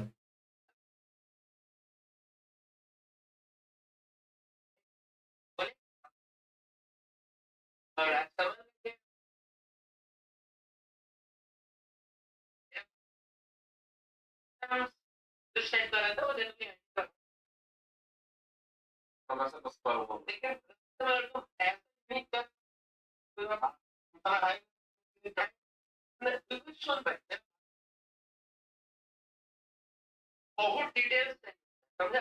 मतलब कि ऐसा मतलब हाँ मतलब हाँ मतलब एआई भी पॉसिबल है, लेकिन देखो जैसे एकदम मैं दिमाग में मतलब एक एकदम परफेक्ट टेम्पलेट बना हुआ है तुम्हारा डिजाइन का, और मतलब तुम खुद मतलब अगर तेरे पास वो नॉलेज है उसको इम्प्लीमेंट करने का, लेकिन वो एआई को तुम मतलब कितना लेवल तक तुम वो परफेक्ट टेम्पलेट कर सकते हैं?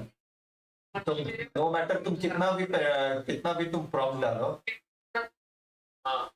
वही तुम ट्राई कर तुम देखो इतना पता चलेगा तुमको, मतलब तुम मतलब लिमिट पे तुम पहुंचेगा लेकिन तुरंत नहीं पहुंच पाएगा, हो सकता है।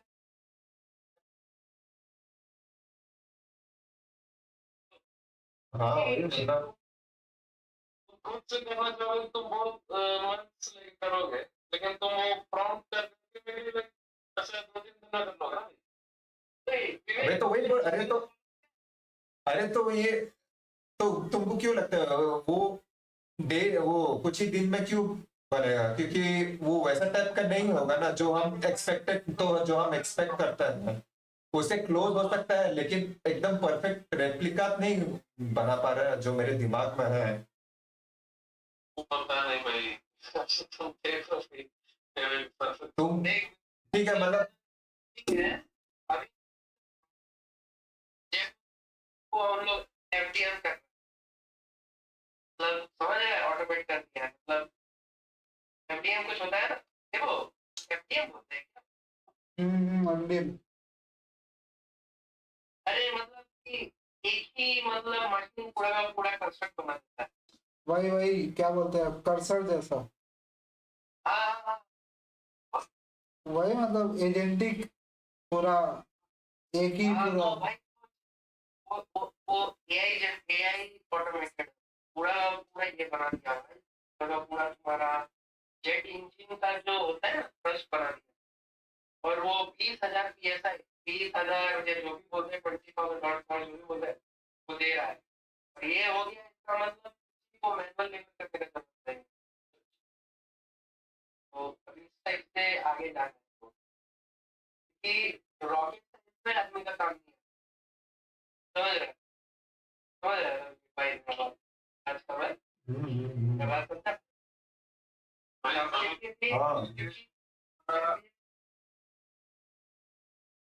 बोल बोल बोल मेरे को बोल। हाँ नहीं पता नहीं हमको बोले तो तुम्हारा आउटपुट का क्या यूज रहेगा तो यार बोल क्या बारों को तो पैशन से यूज कर रहा है ना, बस तुमको अपने पैशन के लिए करना। हाँ मतलब देखो तुमको मतलब वैसा है ना कि तुम मतलब वही एफिशिएंसी पे तुम डिपेंड करता है ना, मतलब तुम एफिशिएंसी देखता है, हम मतलब क्वालिटी तक का ये देखता है ना, तो वही मतलब दोनों में वही डिफरेंस है। Efficiency intakes all these things, quality plus time taken and labor. तो वही लेबर सबसे कम होना चाहिए, टाइम टेकन कम होना चाहिए और क्वालिटी हाँ मतलब एफिशिएंसी मतलब वही मिनिमम लेबर है ना, और मैक्सिमम क्वालिटी। क्वालिटी और मिनिमम टाइम, वही तो एफिशिएंसी हुआ। हाँ तो ये तो बस ना मतलब इसको ही तो फैक्टर रखना है ना efficiency, तो efficiency तो ये हाँ एफिशिएंसी तो याद देगा, लेकिन क्वालिटी उस लेवल का होगा जितना मेरा एक्सपेक्टेशन रहता है। कंपेयर करने का भी ये चीज नहीं है, हम वही पॉइंट करना चाहते हैं। तुम्हारा जितना नॉलेज, तुम्हारा जितना एक्सपीरियंस है, जितना तुम्हारा टैलेंट उतना ही होगा हमारे। हाँ अब कैसे हो अरे तो वही वही बोल रहे कि ये कंपेयर करने का भी चीज क्या है, ये बस एक डिफरेंट चीज है। भाई एक्सपेक्टेशन होता है, देखो तुम कुछ क्वालिटी एक्सपेक्ट कर रहे हो, उससे बेटर क्वालिटी हो सकती है। बेटर बेटर या वर्स का बात नहीं है, वो डिफरेंस का बात बोल रहा है। ठीक है, तो तुमसे बेटर क्वालिटी दे रहे तो अच्छा अरे बेटर बेटर कर रहा है। हाँ हाँ तो वही पॉसिबल है, क्योंकि जैसे जो वही बोल रहा है कि मेरे दिमाग में जो एक्सपेक्टेड आउटपुट आउटपुट दिया है वो बना ही नहीं, तो ऑब्वियसली मतलब ठीक है, मतलब जनरल सेंस में मतलब क्वालिटी अच्छा हो सकता है या आई प्लीजिंग हो सकता है, लेकिन जो हम चाहते थे वो एग्जैक्ट आउटपुट तो नहीं दिया ना। लेकिन कुछ ऐसा एग्जांपल तो तुम क्या आउटपुट चाहते हो, तो उससे मतलब कि बेटर और वर्स कुछ हो सकता है कि नहीं, हम लोग सोच रहे हैं। वही तो बोल रहे हैं कि वो बस तरह डिफरेंट हो सकता है।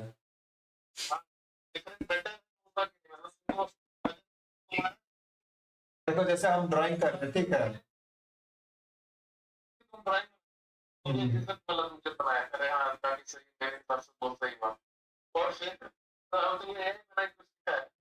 और वो तुमको कंपेयर करोगे या हाँ वो तो कंपैरिजन आएगा कि नहीं? हाँ तो फिर तुमको क्या लगता है वो वर्स होगा क्या? वो बस डिफरेंट होगा, वही बोल रहे हैं। हम जो हम बनाया है वो मतलब हमको बहुत सही लग रहा है, एकदम परफेक्ट। एआई जो बना के दिया है वो इतना सही नहीं है, ऐसे तुमको फील होगा ना मेरे को? हाँ नहीं भी मतलब बेकार हो सकता है, अच्छा भी हो सकता है, अगर कोई जनरल स्केल ऑफ मेजर देखेंगे तो। भाई मैंने तो अभी ऐसे कुछ ट्राई करके देखो भाई, तो चैट जीपीटी में कम करके देखो कि तुम ऐसा कुछ हमको ड्राइंग बना के दो, इतना परफेक्ट बनाएगा कि तुम एक्सपेक्ट नहीं। अरे तो वही परफेक्शन, हाँ मतलब परफेक्शन फिर तेरे रिलेटिव हुआ ना, कि तेरे आंख में वही ड्राइंग बहुत अच्छा सा ड्राइंग बना के देगा जो तुमको सही लगे, लेकिन दूसरों को सही नहीं लगे। हमारे एक्सपेक्टेशन से बेटर देगा बोल रहा है हमारे रिलेटिव में। अरे अरे तो वही, अरे तो यही तो बोल रहे हैं कि इसमें कंपेयर करने का पॉइंट क्या है, सबका अपना अलग अलग लग रहता है ना। हाँ ठीक है, तो तुम्हारे लिए तुम मतलब वही जैसे तुम जैसे मेरा हम बेकार ड्राइंग बनाया, ठीक है, और एआई अच्छा ड्राइंग बनाया, मतलब तुमको लगेगा कि मेरा ड्राइंग बेकार होगा, लेकिन एक्चुअली में मेरा जैसे स्टाइल अलग है, ठीक है, वो एआई अपना कुछ ड्राइंग बना और मेरा कुछ अलग सा ड्राइंग है, लेकिन बस भाई स्टाइल का डिफरेंस है। तो उसके बेसिस में तुम कंपेयर करेगा क्या, कंपेयर कर पाएगा? अगर तुम बस बेटर या जो बकवास बनाया है तुम उसी में तुम देखेगा ना कि मतलब अलग स्टाइल पे तुम देखेगा। सही से समझने में एआई भाई तुम ऐसा समझो कि तुम्हारा दिमाग ही होगा एआई में, ठीक है, और वो तुम्हारे दिमाग से और एफिशिएंटली काम करेगा। तो मतलब कि तुम्हारे जैसा मेंटालिटी, तुमको कैसा स्टाइल पसंद है तुमको कैसा वैसा वो तुमसे बहुत बेटर बनाएगा। हाँ बस वो सोच रही था, बस वो खुद से वो मतलब एक जो मतलब वो भी रहता है कि when you take a proper समझ रहे हैं ना, कभी बिजनेस में तुम सही लगे ये मुझे तुम्हारा टाइम से तुम कंपेयर नहीं कर सकते, तुम्हारा तुमको बनाएगा वो, और वो तुम्हारे से बनाएगा और ऑब्वियसली बनाएगा कि वो भाई बहुत ज्यादा पिक्चर में बहुत अच्छा ऐसे नहीं कर भाई, वो ऐसा समझो कि वो पीएचडी लिया है हर चीज में, तो एक ऐसा सुपर इंटेलिजेंट मतलब भगवान ही है like PhD and everything, ऐसा है, ऐसा नहीं कि ये एक लेवल तक ऐसा बनाएगा ऐसा नहीं। अरे वो पता है कि अरे तो वही बोल रहे कि ठीक है, मतलब वो ऑब्वियसली मतलब कि पूरा इंटरनेट का नॉलेज लेके भी तो फिर वो हर चीज जनरेट करता है। हाँ तो तुम्हारा लेकिन आर्ट, हाँ लेकिन आर्ट और डिजाइन के एस्पेक्ट में तुम ये बोल रहे हो कि मतलब कि वो हमेशा बेटर ही करेगा, चाहे तुम उसको कुछ भी बोल रहे हो।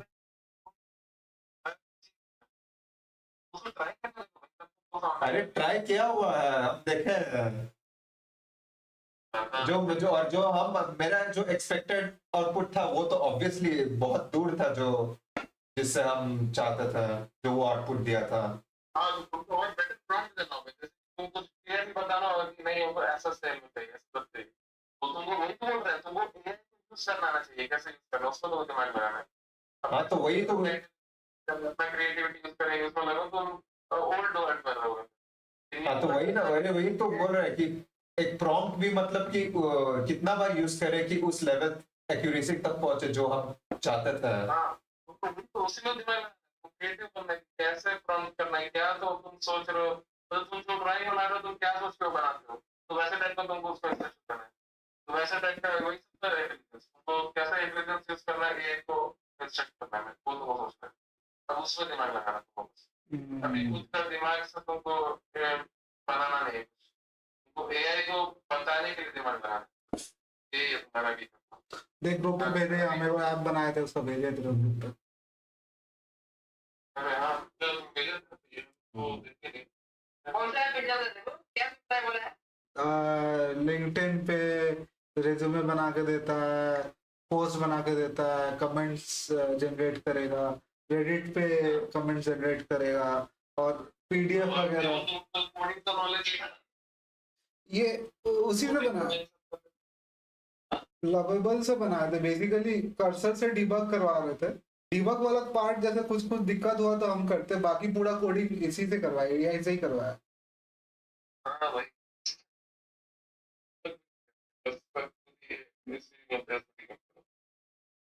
सही है, खुद ही बताता है क्या प्रॉब्लम है, इसमें ऐसा हुआ था, इससे ऐसा हुआ, तो उसको हम सही करेंगे।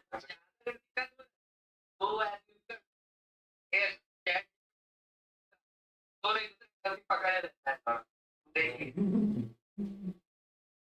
भाई अभी तो दुनिया के हिसाब से रहना पड़ेगा भाई, कोई बारो अब तुम इसलिए तो तुम कहीं पे ज्वाइन करने से रेस्ट होता है भाई, बारो तुम अगर ऐसा लग रहा है कि you're stuck in the old world, तुम अपने आप को अपडेट नहीं किया। किस एस्पेक्ट हम में? ऐसा बोल पा रहे हैं कि हम बस ज्वाइन कर ले में और हम काम कर रहे हैं, कोई सब हो रहा है और 25,000 रुपये कमा रहे हैं। यस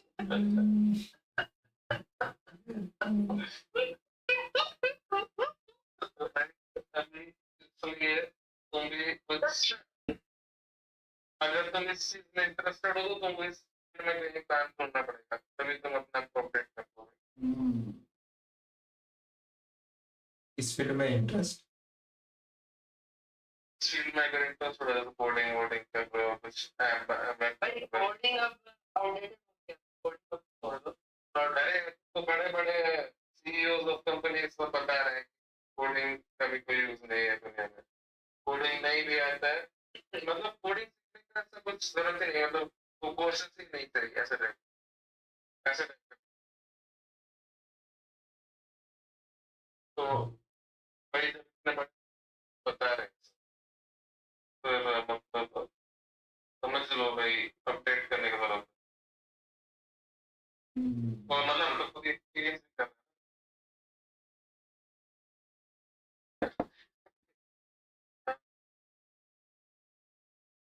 मतलब तुम वैसे भी अगर सबसे क्या कोई कुछ ऐप बनाना है तुमको, कुछ बनाना है, मतलब क्या वेबसाइट्स बनाना है, तो फिर तुमको इस फील्ड में कहीं जॉब होना चाहिए ना। जॉब ढूंढना क्या मतलब, अभी तो वही बस अभी लर्निंग से मतलब है ना, तो उसी के लिए तो हम ये सब सीख रहे हैं। अरे तो एफिशिएंसी का बात फिर हम बाद में देखेंगे।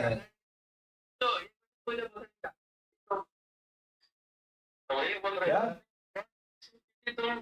तुम एकदम देखो, तुम्हारा ऐसा कुछ लोग होता है ना एकदम, इसमें एकदम उन लोग का खाना पीना सोना पूरी यही है, तो वैसे टाइप का अगर तुम्हारा लर्निंग हो रहा है तब वो तो हमारे तुम्हें डायरेक्शन होगा, तो ऐसा नहीं करना। अरे तो हम वही कर नहीं कर रहे, अरे तो हम वही बोल रहे हैं कि हम कोडिंग करते टाइम तो हम एआई यूज तो करते ही है, एआई का तो ऐसे ही यूज हो रहा है। सुने जा रहा है क्या? क्या? हाँ कंटिन्यू कंटिन्यू।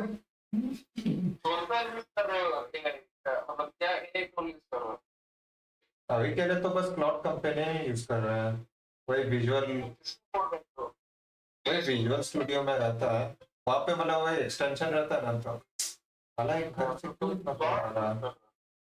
हाँ अरे क्लाउड और क्वेन बस यूज करता है। हाँ नहीं पता। कोडेक्स बहुत सबसे बेस्ट है। तो चाहे कोई चाहे जीपीटी का है वो, चैट जीपीटी को तो लेफ्ट पैनल में रहता है कोडेक्स। अच्छा तो कोडेक्स सबसे बेस्ट है। वो एकदम भाई तुम जैसा बताओगे वैसा से एकदम पक्का करेगा। हम तो जैसे आप सोच रहे थे ऐसा बनाना है उससे बेटर बना के दे देता हूँ। फिर ऐसा दिखा था मेरा जीपीटी का एक्सटेंशन है। और जीपीटी का एक टूल है सर, वो तुम मतलब मेरे पास चैट जीपीटी क्लाउड सब पेड है, तो मेरे को लगता नहीं इसमें है। हाँ मेरा सब्सक्रिप्शन, हाँ मेरे पास तो मतलब समझो कि मेरे पास सब चीज रहता है, इतना भयानक भयानक कि क्या तुम लोग जो बोल रहे हैं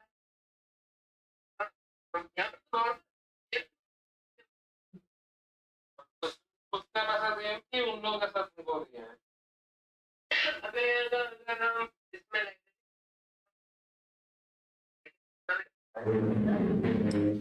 ठीक है, दूसरे के लिए तो पैसा दिया तो ऑब्वियसली उसको वो तो पेड ही है इवेंचुअली।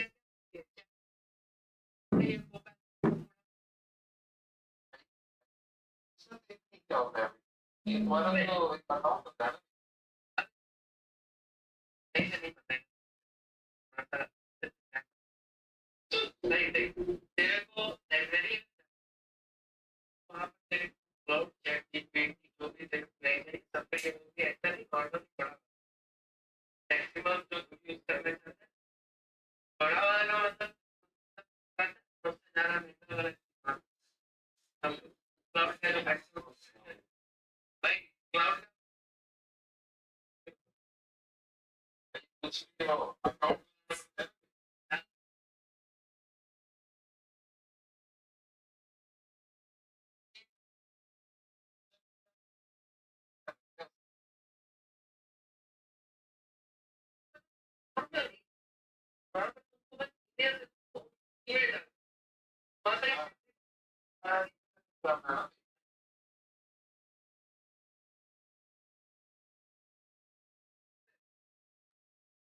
हीरो है हीरो है तो भाई होता है बोलता है ज़्यादा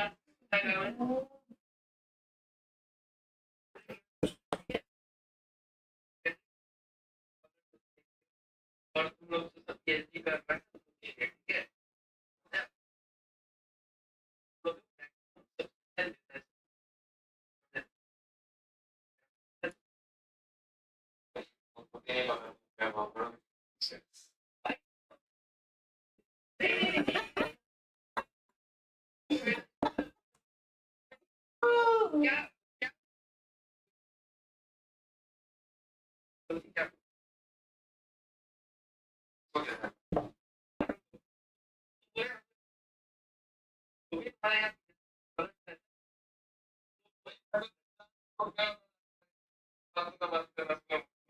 अरे अरे एंटरप्राइज अरे एंटर अरे वैसे एंटरप्राइज प्राइसिंग दिया होगा एंटरप्राइज में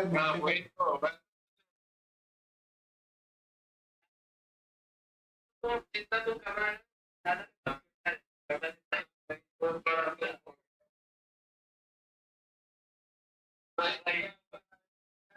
ज़्यादा कमा लेता है ठीक है तो ये कमाता है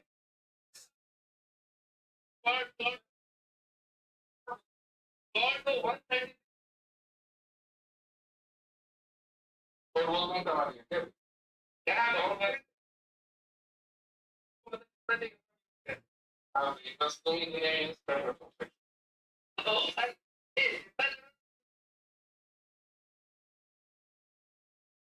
अरे देखो भाई हम लोग को जरूरत पड़ता है क्लाउड तो हम लोग रखते हैं देखो नहीं हो रहा होता है डिप्लॉय किया तो उसको यूज करते हैं तो एक बार कुछ डिप्लॉय किया है आपका बनाया नहीं। ओ भाई ऐसा हम लोग मतलब ये में ऐसे काम चलता है क्या वे कुछ ऐप डिप्लॉय किया है अभी तक? कुछ जो ऐप बनाया कोडेक्स में उसको डिप्लॉय किया है क्या? इसमें मतलब लाइव डोमेन खरीद के अलग से डिप्लॉय किया या फिर वो नेटलीफाई वगैरह से हो सकता? अच्छा उससे लॉट और डिप्लॉय किया वो फ्री है भेजो उनको भेजो। वो लेकिन कंपनी स्पेसिफिक है तो मेरे पास पीएनआईडी थोड़ी रहेगा। पीएनआईडी का जो इंस्ट्रूमेंट्स को डिटेक्ट करके उसका टैग नंबर निकालना है और उसका लाइन मैपिंग करना है ये सब। अच्छा ठीक है। तो वही बस कंपनी हम लोग तो बोल नहीं है जो कंपनी को जो काम कर रहे हैं जो डिलीवरेबल्स को बताना पड़ता है उसमें अगर हम लोग कुछ चीज करा पा रहे हैं तो हम लोग करेंगे तो ऐसा टाइप का रहेगा सिनेरियो। बोलो बोलो बोलो तो इंस्ट्रूमेंट्स का टैग नंबर तो निकाल रहे हैं तो उस पीएनआईडी का तुम लोग पास तो उसको तभी तुम इसमें यूज करो।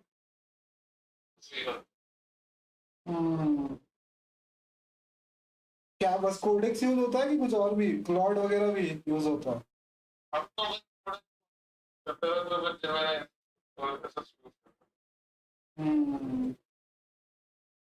सही मॉडल सबसे पता नहीं मेरे को पहले विवेक तुम जाओ पहले सबसे अच्छा लोग को ये क्या है मेरे पास वो क्या अभी चैटजीपीटी को मेरे पास वो तो तुम लोग पहले फ्री दिया था चैटजीपीटी है क्लाउड है कामा है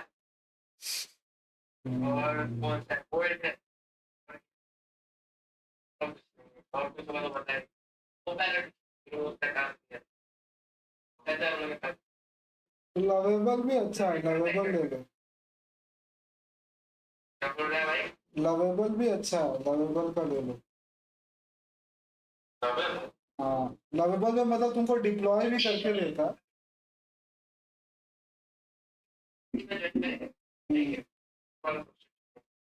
हाँ आईटी कम्युनिटी में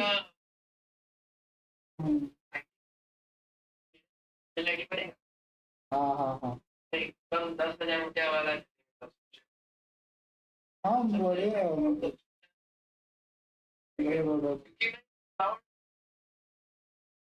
दो लाइन लिखते हैं सारा प्रॉम्प्ट लिखते खत्म हो जाता है तो 3-4 अच्छे से प्रॉम्प्ट लिख दिया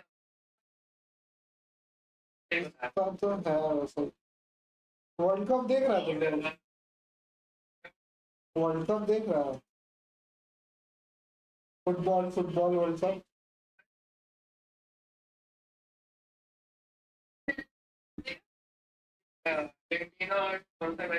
हाँ मेसी 3 को गोल मारा।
क्रॉलिंग सेशन शुरू हो गया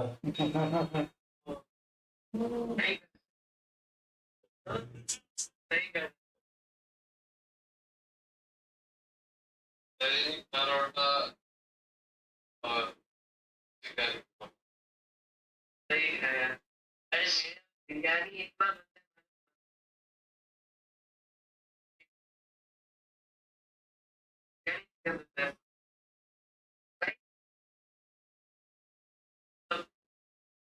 थोड़ा सा मतलब यहाँ पर मीठा मीठा रहता है अंडा करी में अंडा ज्यादा रहता है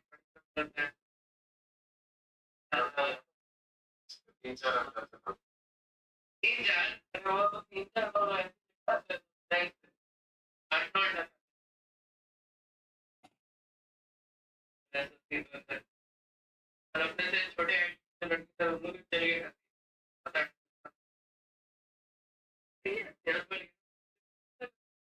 ऐसे ही चलता है ऐसे ही चलता है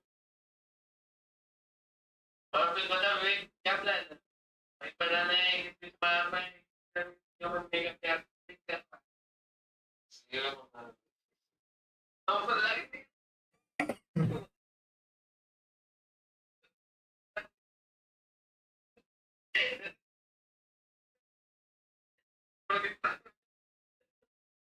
भाई हम सक्सेसफुल हो रहे मतलब बाकी लोग पैदा हो जा रहा होगा तब मेरा सक्सेसफुल होगा कोई ना तो उसका सही है कब तक निकालने का प्लान है कब तक अभी तक निकाल अभी दो लोग निकल तो आप बना देना वाह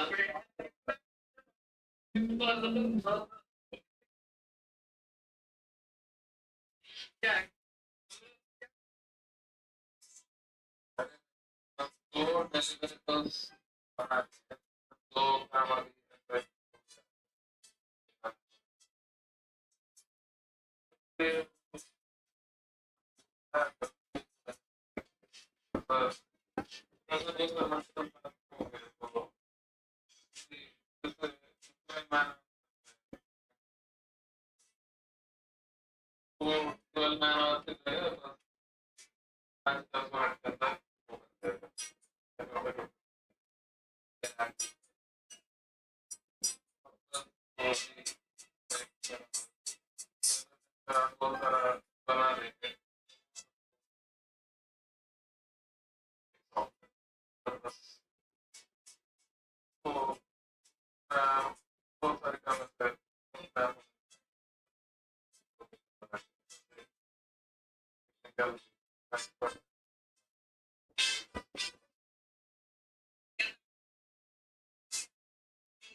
एजेंटिक क्या है यूज करो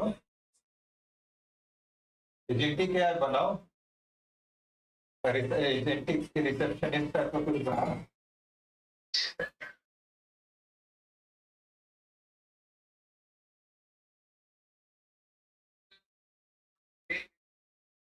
लेकिन वो बहुत बेसिक सिंपल है मॉडल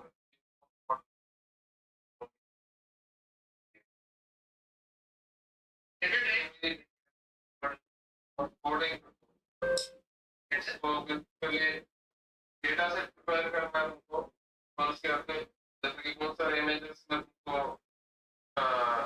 एनोटेट बोलते हैं उसको पूरा एक बॉक्स बनाना है मतलब जिसको हम डिटेक्ट करना चाह रहे हैं इंस्ट्रूमेंट डिटेक्ट करना चाह रहे हैं तो वो इंस्ट्रूमेंट के अराउंड एक बॉक्स बना के जब उस 300 इमेज में वैसा बनाए और फिर कोड के थ्रू वो मॉडल को हम मतलब ऐसा देखते हैं उसको देखते गया फेल होता गया उसमें फेल वायलेट टेस्ट होता है उससे पास करना तो मैंने 95% किया तो काफी अच्छा ट्रेन हो गया तो फिर मुझे उसी यूज करके भी मैं एक्सपर्ट डेटा तो एक वो मतलब ये मॉडल तो ये मेरा मॉडल वैसे ही बहुत एक सिंपल मॉडल है तो ऐसे टाइप का अभी वैसे ही बड़ा बड़ा मॉडल से ट्रेन करें तो उससे ही मैं कैसा होता है सोचते हैं बड़े बड़े एक्सप्लोरेटर तो ये उसको यूज करते हैं ना जैसे कि चैट जीपीटी सब कैसा है hundreds of GPUs कर रही हो सकता पर डेटा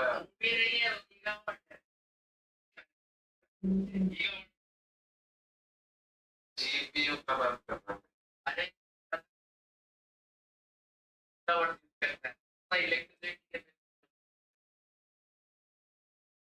गीगावाट बड़ा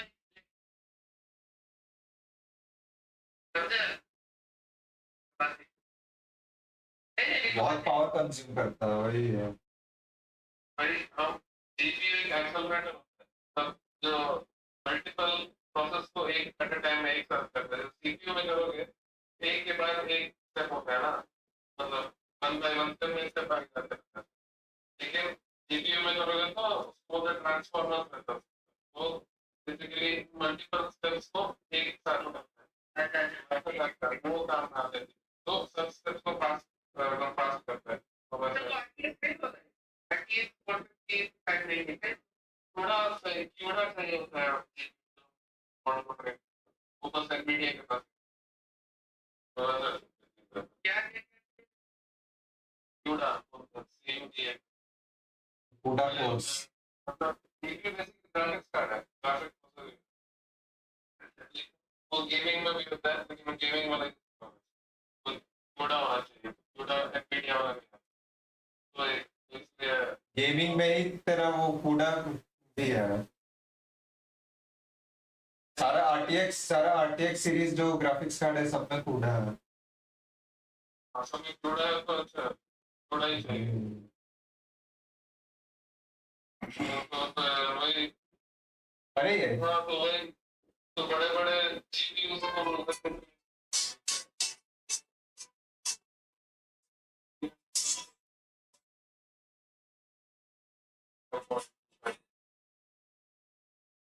तो ये सब के लिए इतना पैसा खर्च करते हैं तो हम लोग कहाँ से इतना बड़ा बड़ा मॉडल बनाते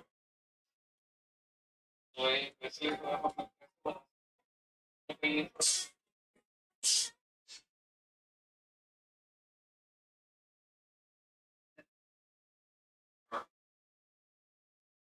हम करना चाह रहे हैं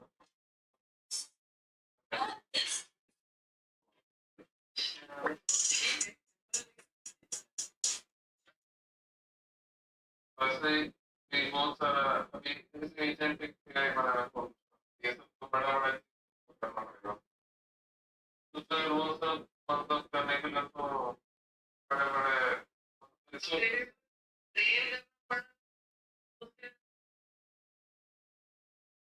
नहीं ये फ्री में है ये फ्री में ओपन सोर्स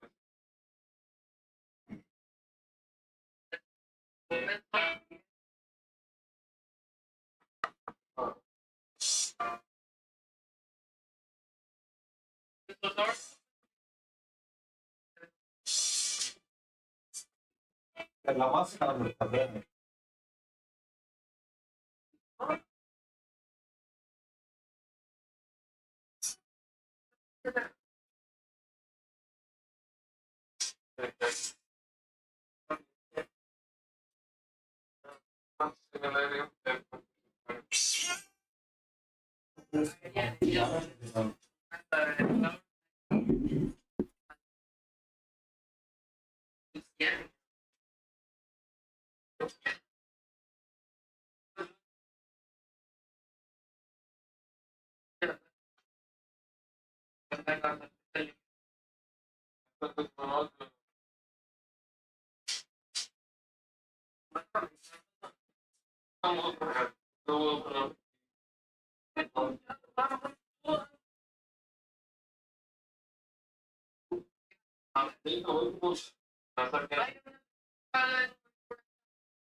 यार सो रहा है चलो तब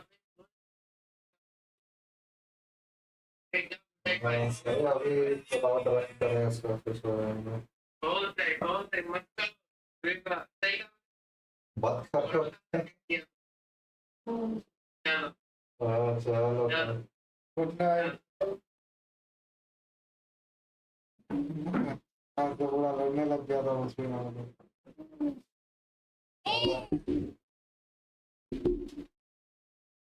ये लग रहा है मतलब इसका बात में तो स्कैंडल बहुत होने लग रहा है सेक्स स्कैंडल